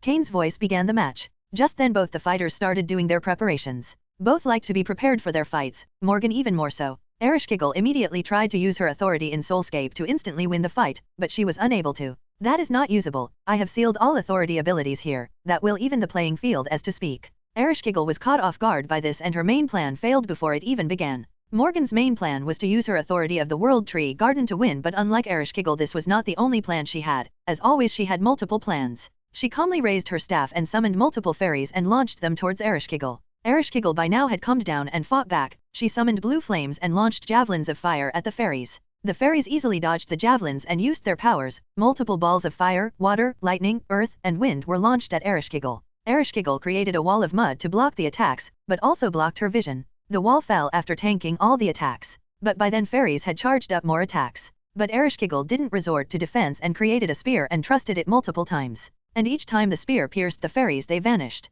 But then an explosion of magic happened behind Morgan. A tree fastly grew behind her, but the aura it excluded made everyone present shocked. It was the World Tree. Ereshkigal looked at Cain and said, "Hey, isn't that cheating?" "No, it simply connects to the tree to use some of its power. It doesn't use the authority of Morgan, it's like borrowed power. My advice is to surrender. Even though it borrowed power, it's not something you can handle." Cain calmly advised while internally marveling at the strategy Morgan used. He had thought she would do this, but he ignored as this would be too obvious. But sometimes the obvious is the hardest to predict. "Let me try one attack, if that doesn't work then I will forfeit." Ereshkigal was initially determined to win at least the third position so she could get that ticket from Cain, but it seems he chances of even advancing are tough. A prison in the heavens. Blue sky on the earth. Submerge into the abyss, my heart. Namu Abza Gugulana.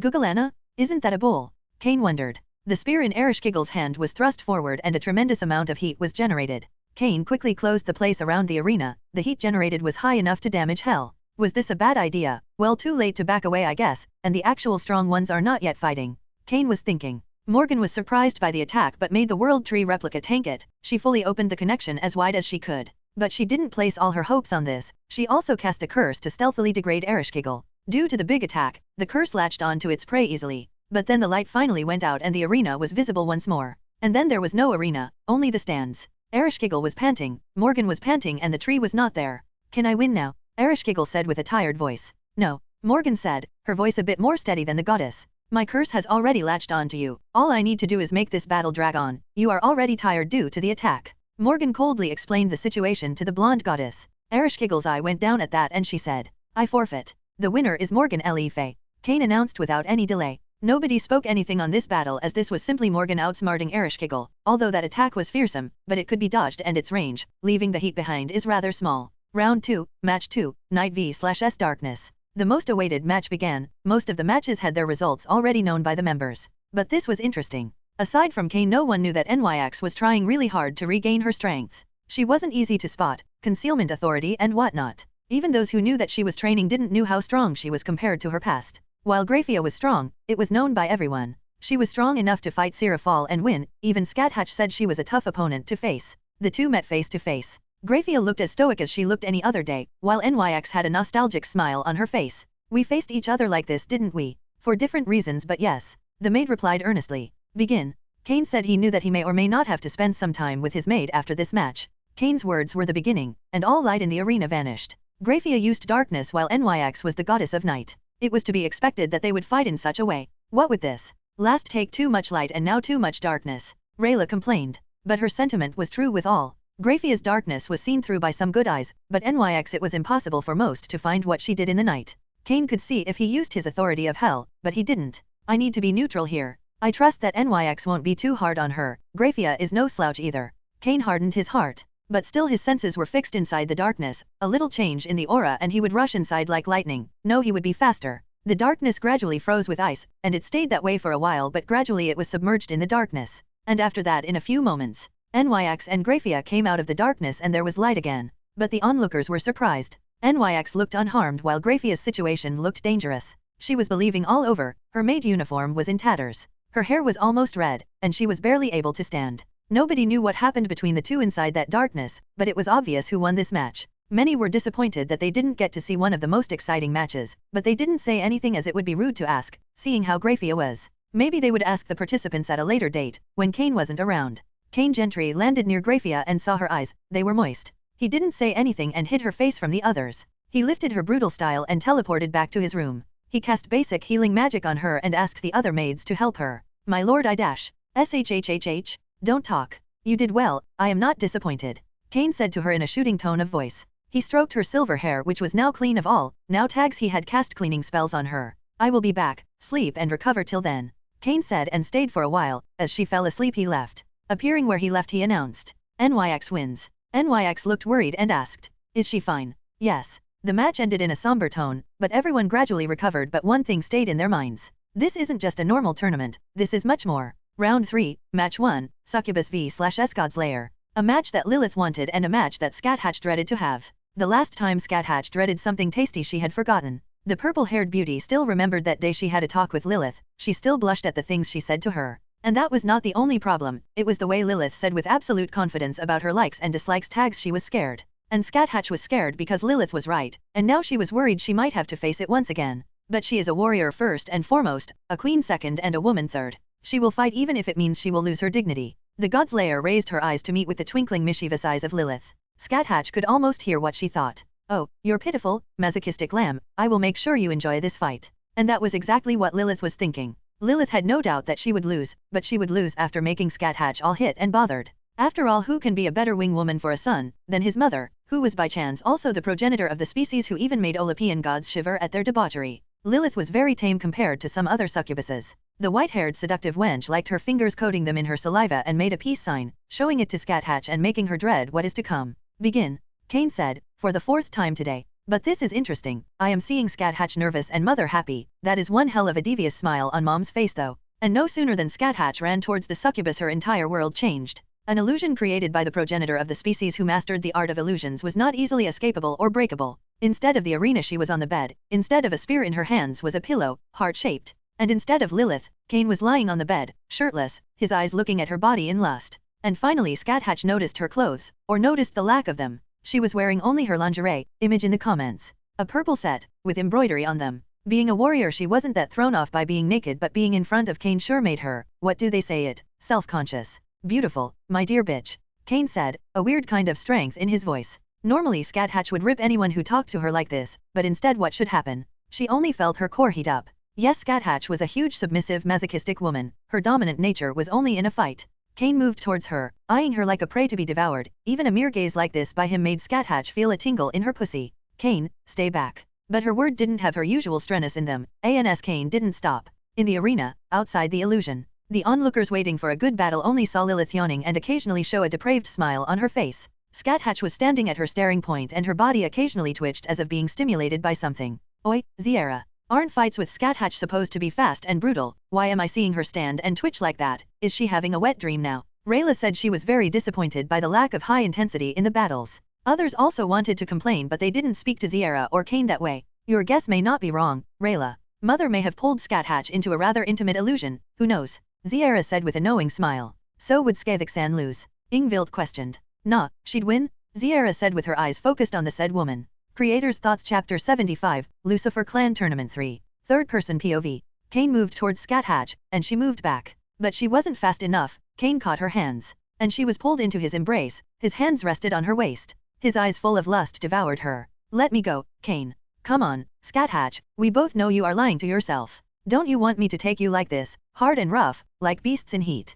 Cain's hand began to knead her ass and Skavika's will faltered. She tried to leave but Cain only turned her around. His cock rested nicely in the crack of her ass cheeks. His hand snaked around her waist and the other one touched her panties, which were surprisingly damp. He didn't waste any time and a finger went inside the silk underwear. His fingers trailed over her bottom lips and Scathatch shivered. Oya? What is this? Someone's wet. Cain raised his finger and showed them to Scathatch before roughly shoving it inside her mouth. Lick. Scathatch followed that order without much resistance. She felt her remaining clothes vanish and Cain's rod touch her entrance. But that was a mistake by Lilith. Scathatch held the hand of Cain and said, You know Lilith, Cain said he wouldn't do anything until I accept him as my king. He isn't one to break his word. Cain's hand was broken and he screamed. He isn't weak, his hand would never break like this, nor would he scream like this. As a mother, Lilith couldn't help but transmit her own thoughts at that moment. As for her, seeing Cain getting his arm broken must be painful for her, hence the scream. Scathatch stretched her hand and her trusty spear appeared and based on her intuition she threw it with her all. Her skill combined with the strength of the giant, it was guaranteed to kill Lilith. Scathatch had trust that wouldn't happen though. Nobody except Ziera was able to see what happened.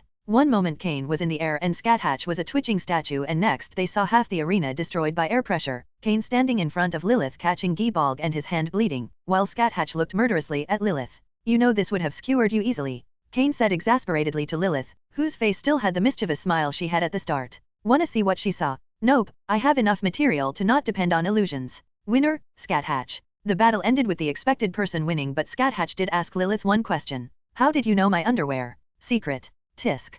Cain is bleeding? I have never seen him bleed. Rayla said in disbelief. Well, that throw was a lot more stronger than I thought it was. It was augmented by her skill and her strength. Normally she only uses one. I didn't reinforce my hand enough, hence the bleeding. That in the space you grabbed, her spear and the cause and effect ability doesn't it? Ziera commented. What is that? Ingvild asked. If the spear is thrown, the heart of the opponent must be pierced. It's as if the heart was pierced just as the spear was thrown. How did you stop it then? The little bundle of joy asked. Catch the space the spear travels. It does the trick, unless there are runes interfering with that. Cain explained patiently. By now his wound was healed by Morgan. Round 3, Match 2, Fenix v/S Leviathan. If all the matches are like this then I also have a chance of winning. It's all thinking and no real fighting. Rayla commented. Everyone looked at her with pity. It can be said she was the person with least fighting strength in the entire Lucifer clan. I apologize in advance if I hurt you, Rayla-sama. Same, Ingvild-chan. Begin. Cain said with a look of pity on his face. It was a complete one-sided match. Ingvild defeated Rayla within 2 moves. Cain declared the match and once again to stop the tournament as Rayla began to sit on the ground and began throwing a tantrum. She was literally whining. How did Cain like someone like her? See her other skills once. A kingdom isn't run with just strength alone. Scathatch. The Godslayer acknowledged Ziera and focused on the upcoming match. This was the same as the first match of the 3rd round. Round 4, Match 1, Empress of Destruction v/S Mother of Monsters. Echidna had already entered the arena and was standing at her position ready. She was ready to fight to the best of her capabilities. She had seen her son work tirelessly, sometimes even in the night along with his wives and maids. She will win this tournament and make use of that ticket to help him relax. As a mother this was her job. Ziera was taking her time to come, and when she came the people who had participated in the Devil Civil War were shocked. She was wearing the clothes and armor she wore back then. Cain had a huge smile on his face, because this means Ziera was taking this fight seriously. Begin. Echidna was a monster, her instincts were never wrong. Hence just as the match began she transformed into her beast form. Her instincts were ringing just like they did when she attacked Cain in Olympus. This meant that Ziera was as strong as Cain. The behemoth monster stood at the place where Echidna stood once. It moved its head where Ziera was and launched all of its attacks at once. The beams enough to lay waste to entire cities in just one go vanished in a sparkle of red. And as always, only 2 people actually watched it happen, others only saw red glitters sparkle. Echidna was confused, but she didn't deter from her goal. She charged towards Ziera, her massive body shaking the arena. Ziera didn't look amused. She raised her hand and fired balls of destruction. The balls connected with Echidna and made her howl in pain. Seeing that even such basic attacks from her opponent will damage her, Echidna charged her cannons again. This much is enough, Ziera declared, and her aura covered Echidna. Echidna's body would have dissolved into nothingness in a few moments. Ziera's aura of destruction was too potent for Echidna to resist. And like the last few matches, Cain stepped in and removed the aura of destruction and helped Echidna. Winner, Ziera. With the declaration, Ziera turned away and started moving towards the stands. But Echidna in her pain had lost her rationality. She still moved towards Ziera. Stop, the match has ended, Cain said with authority, and Echidna felt even more terrified at that moment than she felt of Ziera. She reverted back and became rational again. Her clothes were tattered and her boots were visible. Cain helped her go back to the stands and got her new clothes. He has gotten even stronger since last time. Both Echidna and Scathatch thought the same thing. Cain stood in front of the audience and said, "Today's matches have ended. The matchups for tomorrow are as follows." With a snap of his fingers the words were again written in air out of flames. Round 1. Jean v/S Medusa. Morgan v/S Nyx. Round 2. Scathatch v/S Ingvilt. Ziera is given free pass to next round. Everyone went back inside the castle. Everyone who had lost thought upon their loss and wondered about the next day. Those who had moved on were mentally preparing themselves for tomorrow. But Cain was busy with a different thing. He had some wishes to fulfill. With the maid duo, the two were walking towards their room when they were teleported in a different room with Cain sitting in the bed. "What happened, my lord?" "Nothing, so what is your wish?" "Didn't we lose?" "Yes you did, but the rewards is a hoax anyways, everyone gets a wish," Cain explained. Hearing that, surprisingly, Vanessa said, "Please let us serve you, my lord." "Is that your wish?" "Yes, absolutely." "Then do as you wish, I would like massage first." Cain spent around 3 hours with the maids, their service ending with a dual blow job with Brynhildr. Brynhildr was busy honing her spear skills. She had taken Skathika's advice to her heart. She didn't wake any time, as just after the matchups ended and she had rested, she had began training. It was then she found Cain standing near her observing her. "What do you want, master? Do you have a wish?" "I lost," she said resolutely. "Everyone gets a wish, the reward is just lie." "Then please tell me the fight between you and Skathik-sama." "Sure." By the time Cain went away, Brynhildr was gleaming like a child who got their favorite birthday present. With Ereshkigal, she was sulking inside Soulscape. She didn't expect that she would lose to Morgan. "Stop sulking, you are a goddess. Anyways, what is your wish?" Cain said, appearing beside her suddenly. Ereshkigal jumped from her chair and glared at him. "What wish?" One explanation later, Cain had a date booked for a date with Ereshkigal. "Well, this saves my time today." With Lilith, who was with Rayla. After giving them a short myocardial infarction, Cain explained his wish-granting system. "Fuck in front of me. No, let me peek." "Rayla, I want to act as your disciple and get praised." "A roleplay." "Yes. Tonight, alright." "Yeah." Rayla did a fist bump. "Can I watch?" "Ask Rayla."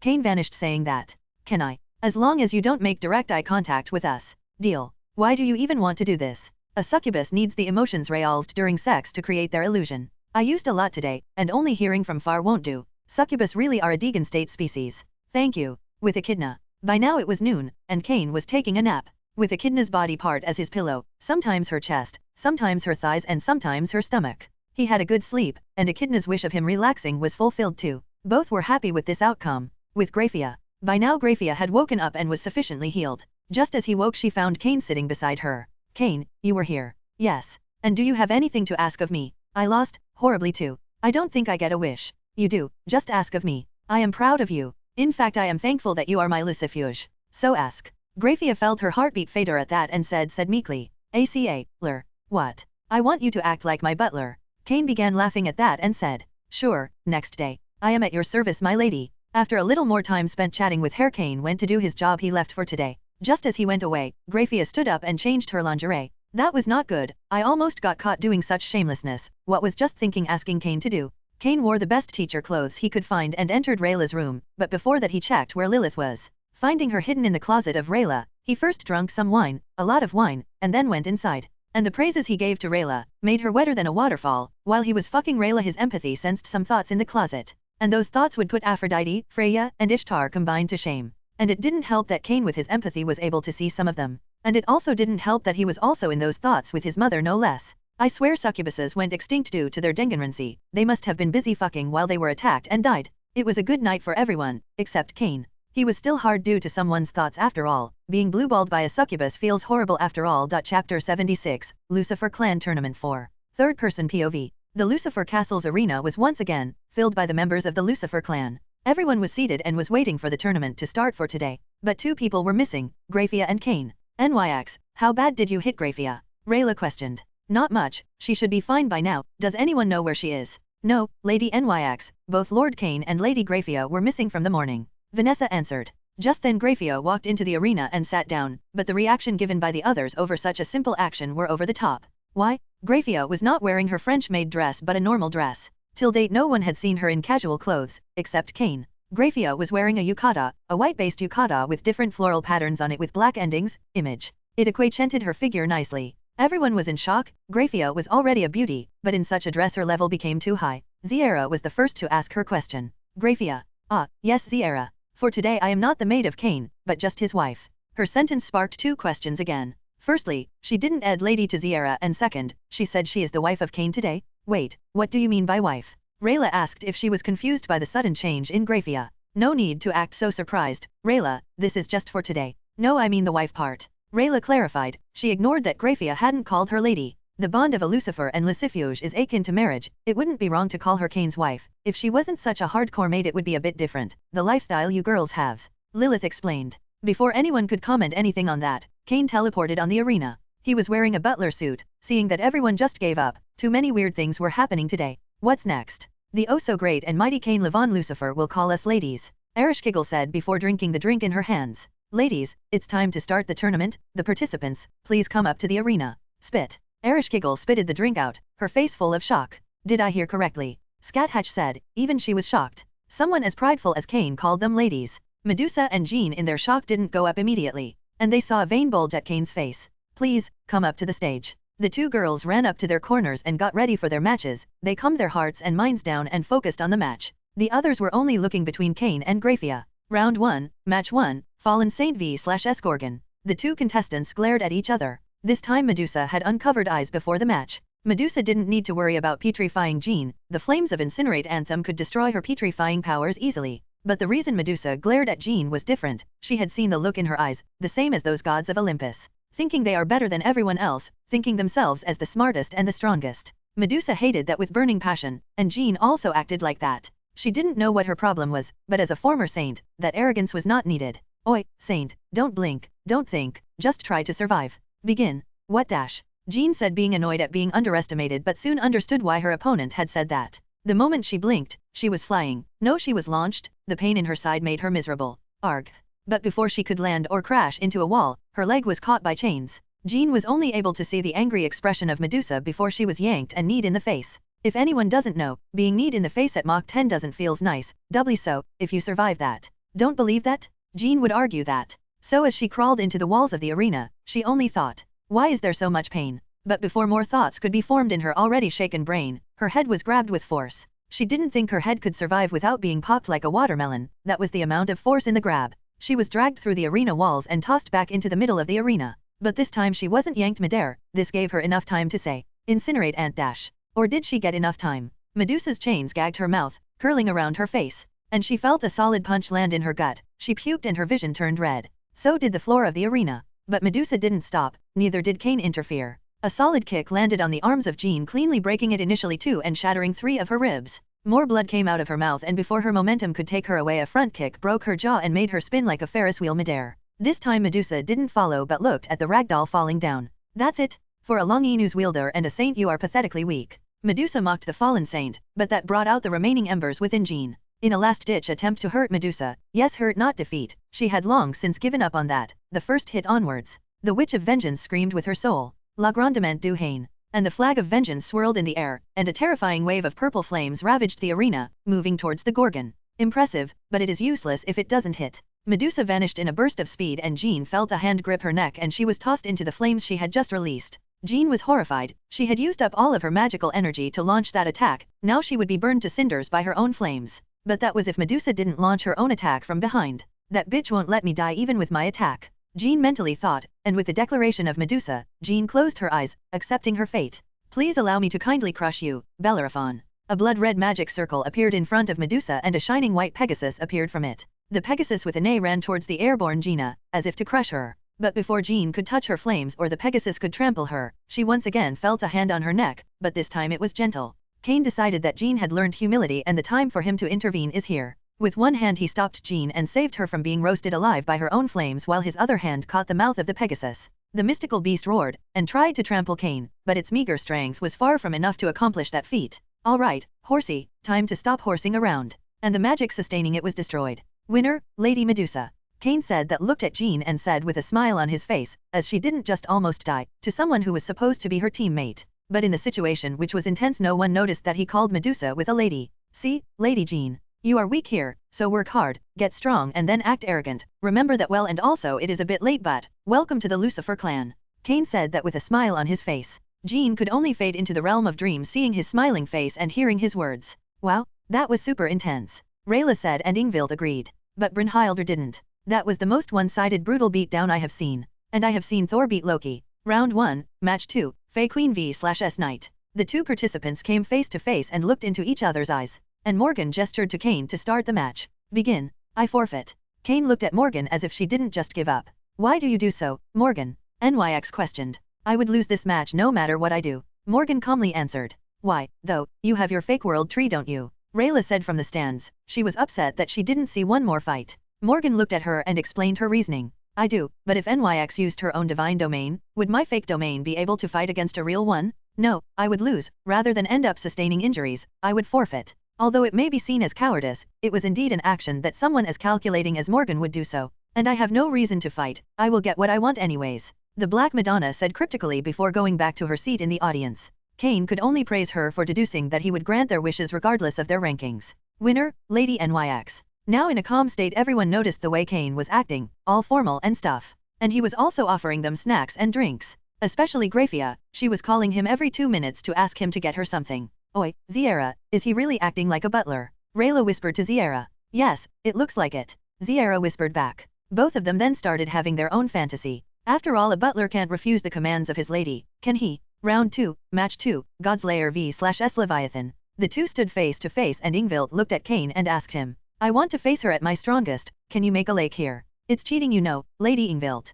Cain said. Ingvild felt a weird tingle heading that. Make it wouldn't be a fair fight if she isn't at her strongest. Scathatch said, she wouldn't be satisfied if her opponent held back even if unintentionally. Sure. With a wave of his hand, the middle portion of the arena was lifted up and the surrounding became filled with water. Begin. Cain announced but Scathatch looked at him and asked him. Is that it? Give her more water. Is that what you truly want, Lady Scathatch? Scathatch was getting annoyed by this. She wanted Cain to be dominant, not to be a subservient butler, so she being irritated said something ridiculous. Yes, make a damn sea for her. As you wish, Lady Scathatch. And with a snap of his fingers, the arena expanded and tremendous amount of water was poured into it. After 15 minutes the arena was ready, but one couldn't even see the end of it without augmenting their eyes with magic. Skathika's eye twitched seeing that and she glared at Cain, but to infuriate her even more he simply smiled and said, enjoy your battle, Lady Scathatch. The battle began with Ingvild activating her sacred gear. Her eyes glowed in lavender color and particles of the same color floated around her. A weird flute-like sound came from those particles.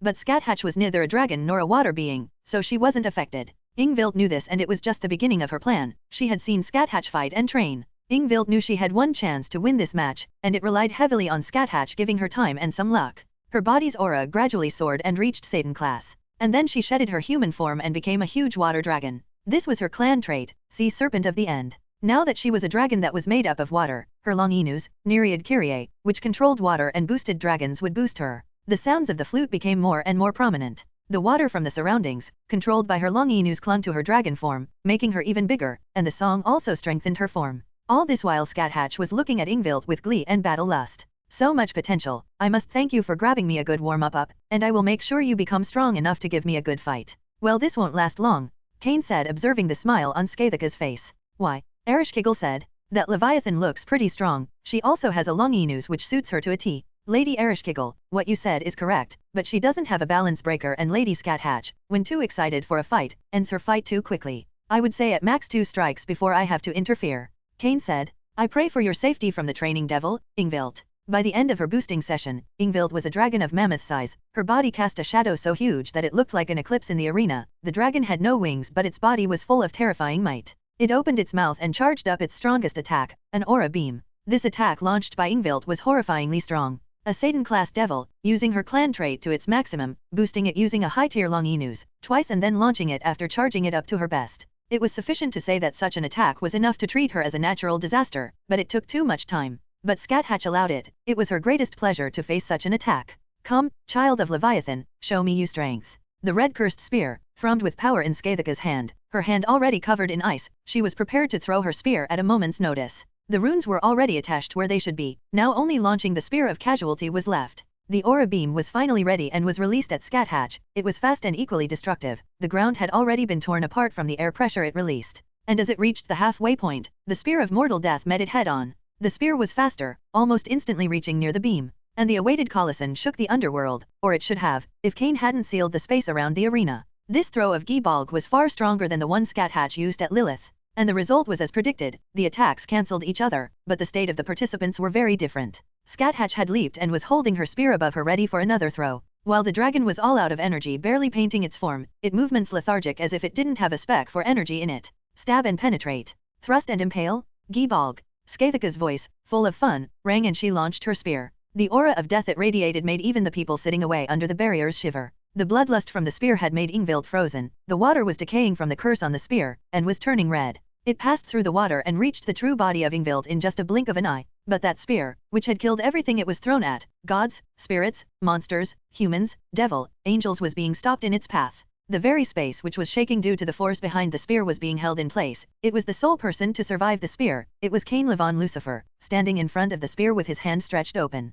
And another chapter done, 2 or 3 more until this tournament ends. Also a question, which piece of fiction, LN manga anime, do you think would be the best fit with the gamer system? Tell me your thoughts. Also, any fanfic recommendations? Chapter 77, Lucifer Clan Tournament v. Third-person POV. Gradually the spear lost its momentum and strength, leading to Cain tossing it back to Scat Hatch. He then gently looked towards Ingvild and sent her back to the stands with a simple wave of his hands. Winner, Lady Scat Hatch. Cain was looking a bit tired, from the look of his body and clothes. His right arm was completely mangled and bleeding while his clothes were non-existent for his right arm. That was something. Who knew the cute and innocent-looking Ingvild-chan had that much strength? She would have killed me if we fought seriously. Rayla said. Not really. Cain would interfere. Graphia said. Well, he would, but you get the idea. Anyways, Graphia, what are your hobbies? Now that I think about it, we don't know much about you. My hobby is acting like a maid. Graphia said nonchalantly, as if that wasn't already known by everyone. Cain was now once again ready, as he had changed and healed himself, courtesy of Morgan. The new matchups are NYX v/S Medusa, Ziera v/S Scat Hatch, Semi-Final 1, Knight v/S Gorgon. The two contestants were standing in the arena facing each other. Medusa was as ready as she could ever be. Her eyes were uncovered and she was in her Gorgon form. She was saving her snake deity form for later. She knew that she was nowhere near as strong as Graphia, hence her chances of winning were next to zero. But how could she accept defeat? Even if she were to lose, she would be graceful. Whereas NYX looked just as calm as she was in the stands. Begin. Medusa used her eyes to seal off any magical abilities NYX may have and tried to rush and engage her in hand-to-hand combat. But to her surprise, the shadows in the arena crept up to her and slashed at her. Her large body moved faster than it should for its size and she dodged the shadows. I sealed off any magic, then why? Why did you think I used magic? NYX asked in response to Medusa's question. You wouldn't have that much divinity to spare for even such mealsy attacks. You don't have Olympus providing you with divinity. Echidna does that. Little girl, I am one of the primordial gods. I also have my own divine realm which is a domain for me. I have plenty of divinity to spare.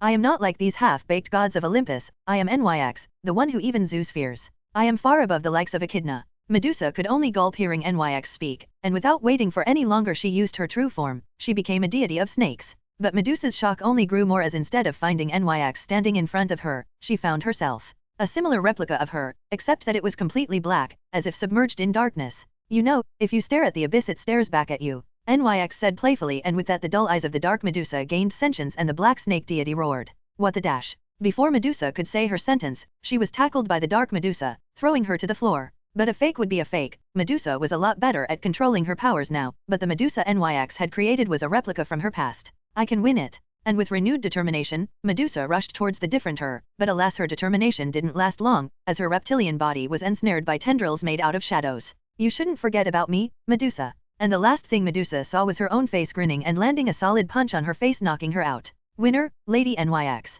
Cain announced. He was a little surprised that NYX could do something like this. It would seem that working with souls has helped her quite a bit. He carried Medusa, who had reverted back to her casual form, and laid her beside Echidna. NYX came to the stands too, walking calmly. She sat down at her place, and before Cain could start the next match, she uttered words which were very unexpected. I forfeit. Why do you say so, Lady NYX? Cain asked calmly, understanding her reasoning. I won't fight Ziera. She is even stronger than Hades, and as of now I am not as strong as my prime. And fighting the Godslayer as a god is a recipe for disaster. You presume I can't stop the two of you if things get out of hand. You can't, unless you give up this distasteful butler roleplay, Scathatch said sternly. Why so, Lady Scathatch? Cain asked her in a teasing voice. You are weak like this, you are not a Lucifer, the embodiment of pride. You are just a common butler right now. Cain didn't answer her and looked into her eyes and found she truly believed what she said. It seems I might have unintentionally pissed her off. Do you truly wish to forfeit, Lady NYX? Yes, I am already third ranked and happy with my strength.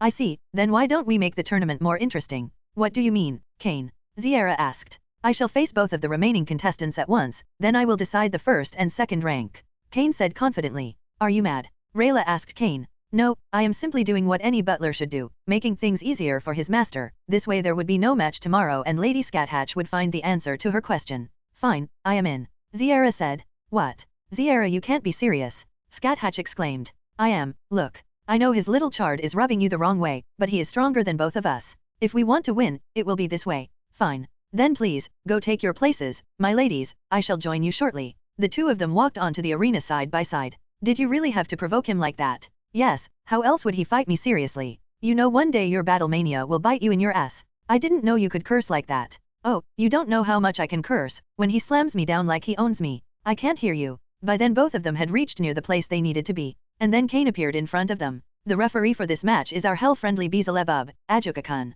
I am still of the idea that this tournament is a stupid thing. The green-haired Devil King said with a sigh. Cain had just taken him out of his laboratory and talked him into doing this. Come on, Ajuka-sama, it's just a match. Please stop that, it's creepy. Ajuka said, shivering and rubbing his shoulders with his arms. Ziera could only laugh lightly seeing that. The match, which would be the last match of the first Lucifer clan tournament, began with a calm shout from the former Astaroth. Begin. Both Scathatch and Cain rushed at each other at speeds faster than anyone could see. Both Ajuka and Ziera were able to see them fine, but Ziera only followed the upcoming clash with her eyes. She was seeing how serious Cain is. And the two of them reached each other, and Scathatch thrusted her spear at Cain, but he nimbly dodged it and got to her behind, and he raised his hand. And with a speed which blinded even Ziera, landed a quick slap on the latex-clad bubble butt of Scathatch. Spank. And then he quickly took his distance from the god's lair. Everyone was shocked by this, no one could even believe what just happened. He did not just spank the Scathatch in the middle of a fight. Brynhildr said in horror. He just did, my dear Valkyrie. Rayla said, stifling her laughter. Cain Levon Lucifer, I will skewer you with my spear. Bold words, Lady Scathatch. Scathatch finally had enough and got serious, and with a twirl of her spear multiple runes were etched into the air. Boosting her physical stats and her spear, the god's lair rushed at the wannabe Alfred once more, with vengeance in her mind. Cain also reciprocated and rushed but found his stepping vanish. I also am fighting, Cain. Ziera finally took action and created a crucial opening for Scathatch. But Cain was not deterred. He let his body fall and using his hand did a front flip, making his foot come in front of Skathika's face. But alas, the place his hands were on were again destroyed by his wife, leading to him disbalancing himself, and Scathatch landed a kick to his side. And Cain was launched, but he quickly regained his footing and came to a halt, near the end of the elevated platform. His smirk was still on his face. Splendidly done, Lady Scathatch, Lady Ziera. Fuck off. Scathatch growled before crouching and jumping towards him like a feline predator. Her knee, on the same level as Cain's face. But Cain easily redirected her using his hand and ignoring her ran towards Ziera. Oh, you don't. Ziera said, and the platform vanished. But this time Cain didn't lose his footing and began running on air. But his speed was visibly slow as compared to running on solid ground. Miss me. Cain heard Scathatch whisper into his ear, before he teleported away.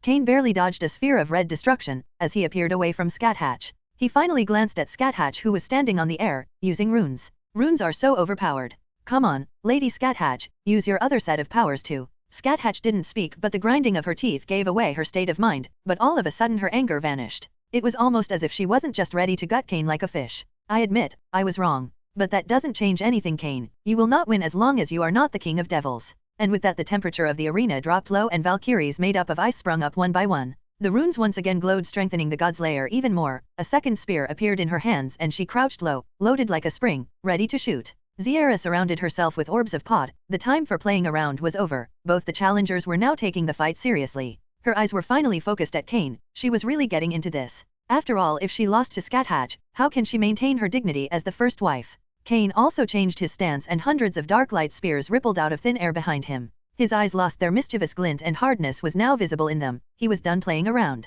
I still say this is a stupid idea. Ajuka said lazily, but his aura was anything but that. His body and mind were ready to handle any problem. The audience likewise had sensed the change in the atmosphere. Everyone watched with bated breath as the long-awaited clash was about to begin. The wind stopped moving and Cain blinked. and the wind moved at a ridiculous speed. In less than a second, the time taken by Cain to blink. He was surrounded by ice swords, orbs of pod, and a red spear near his throat. Seeing such a scary loadout, a smile broke out on his face, one full of excitement. Bring it on. And chaos broke out in the arena. Chapter 78, Lucifer Clan Tournament 6. Third-person POV.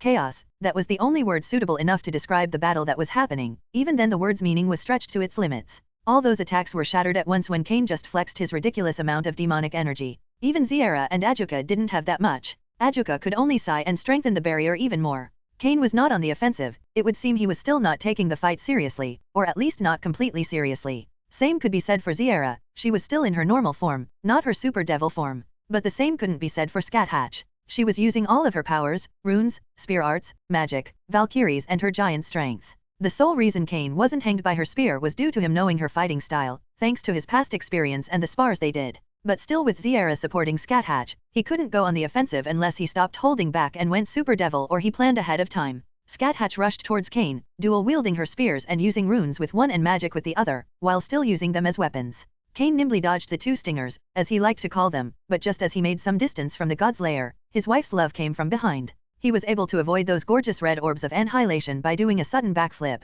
but his shirt was destroyed a little. He didn't have the time to wallow as the purple-haired menace was already back to stabbing him. He created a makeshift shield of dark light and began deflecting the spears, hoping that the god's lair would misstep, giving him an opportunity. But alas, his wish didn't come true, but he did manage to not get stabbed anywhere. But again, one can only be so hopeful. In the stalemate between Skathatch and Cain, few swords made up of pod entered. Cain was forced to either dodge or deflect them. And that gave Skathatch a chance. The god's lair, instead of stabbing, slashed with her spears, with the rune of disabling on it, and a shield vanished. And an orb smashed into Cain's ribs. Before he could do anything, Skathatch had stabbed both of her spears into the ground and landed a powerful double kick into his gut. Cain could only hopelessly fly to the other end of the arena, but he didn't even have that much leeway. He was caught in a web of pod, and found runes sticking on them. Cain smiled ruefully as the web turned into a sphere enclosing him and blew up. And an explosion happened. Cain had managed to mitigate some of the damage by creating a small barrier just before the explosion went up. But still his upper clothes were almost gone, only some parts remained, hanging by a thread.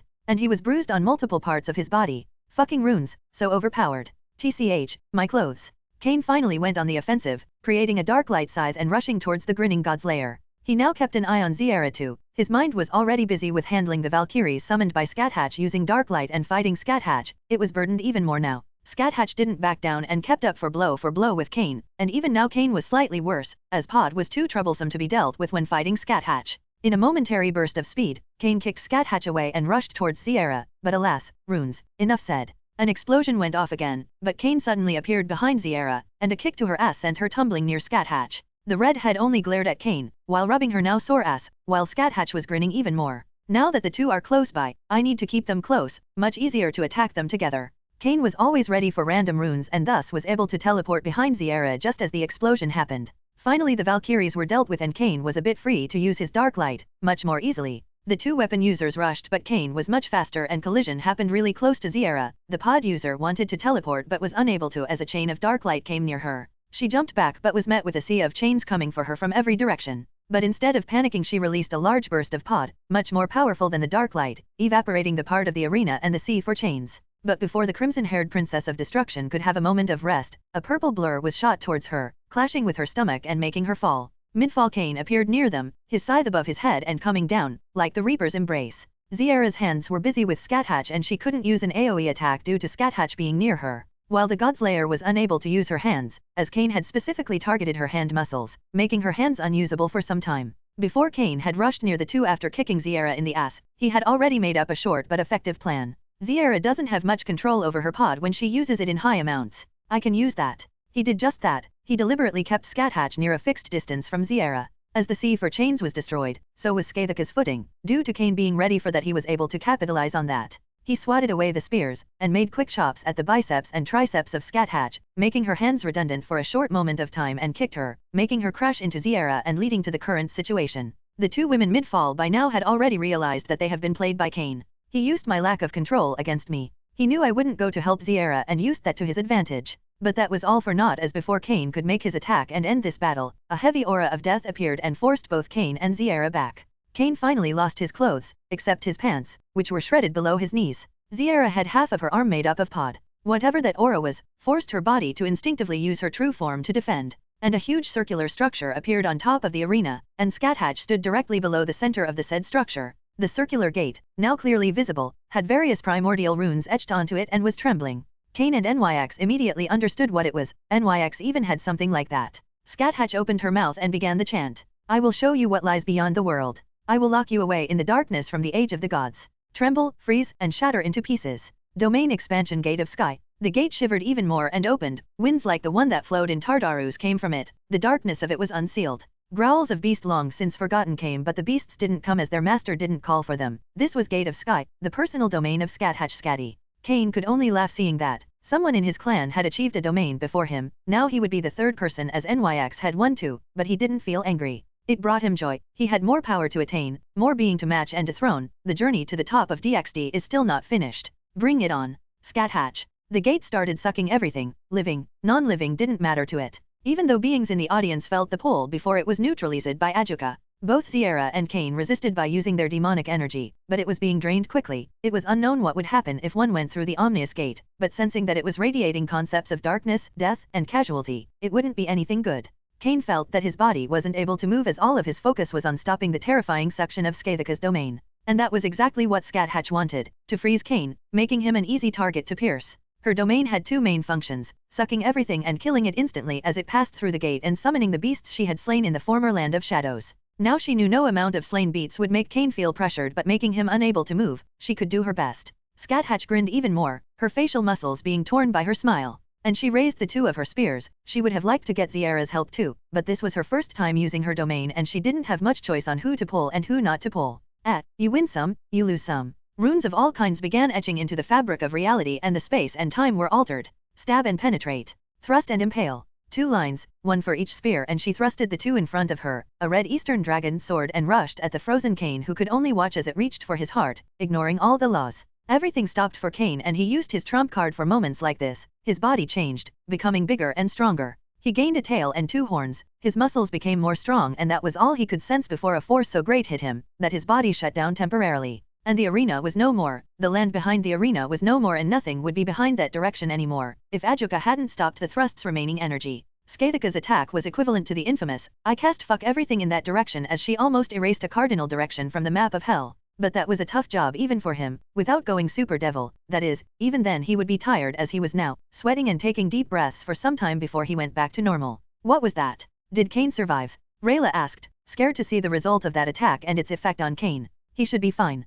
Nyx said, but her voice didn't sound so sure. He is alive. Ajuka said, looking at the rubble that had somehow remained in existence even after getting acquainted by Skathika's full power attack boosted by her domain. The rubble trembled a bit before a black-haired man emerged from it. Wearing brand new pants, 2 horns on his head and a tail waving behind him. He was bleeding from multiple points and the most prominent wound was the one on his chest, on the left shoulder, just above his heart. It would seem Cain had managed to survive Gibalg once more, surviving its casualty reversal. That wound was hideous, his collarbone was visible, and the flesh around it was squirming, trying to regenerate as the curse countered it. Cain was sending dark light there internally to corrupt the curse and eradicate it, knowing that the wound would heal itself after a week or 2, after the curse was released. But he needed to do that fast. He remembered how much he had suffered the first time he was hit by it and didn't stop it quickly. That was splendidly done. Now allow me to end this fight, Cain said and raised his hand. The scythe of death came to its master's call, from the depths of the world tree. Scathatch, now completely out of energy, could only watch as Cain raised the scythe behind him and chanted, but she didn't get angry or scared.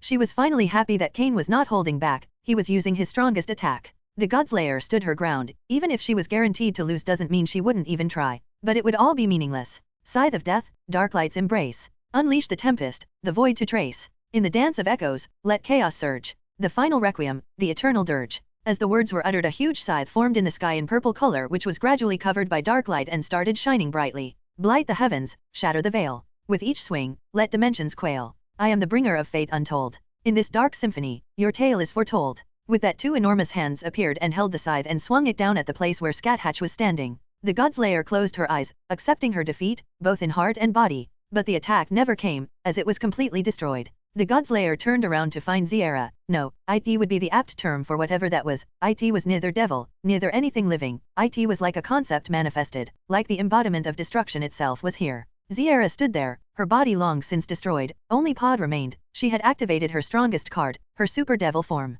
The entire hell was shaking, the space, time, and concepts themselves were being erased out of existence. Ajuka was already getting helped by the two goddesses and Morgan. He didn't want to transform too. 3 super devils would most certainly destroy the fabric of space and send this place into the dimensional gap. And the worst thing was, that it was going to happen regardless of what the 4 did, unless someone stopped the pod emanating from Ziera. Move. IT spoke, and Scathatch felt fear, something even Cain didn't make her feel till now. But she didn't budge, she wouldn't be the Godslayer if fear made her run. And then IT exploded, dyeing everything in red. And when Scathatch opened her eyes she found herself hosted on one hand by Cain. She looked at their surroundings to see that, they were in a kaleidoscope, or not, they were in the dimensional gap. Ajuka had sent the 3 of them here to stop any further damage to hell. The audience was still able to watch them through a tear in space created by Morgan, using the powers of the world, stabilized by Ajuka. She can't really control it well, so, get back, it will end quickly and devastatingly. Cain said before he sent Scathatch back to hell, in the arena, or what remained of it. How does ending it in one attack sound? Sounds fine to me, it said, and then both the monsters prepared their attacks, intent of ending this match in one go, while a certain dragon was approaching their battle space in the dimensional gap at tremendous speed.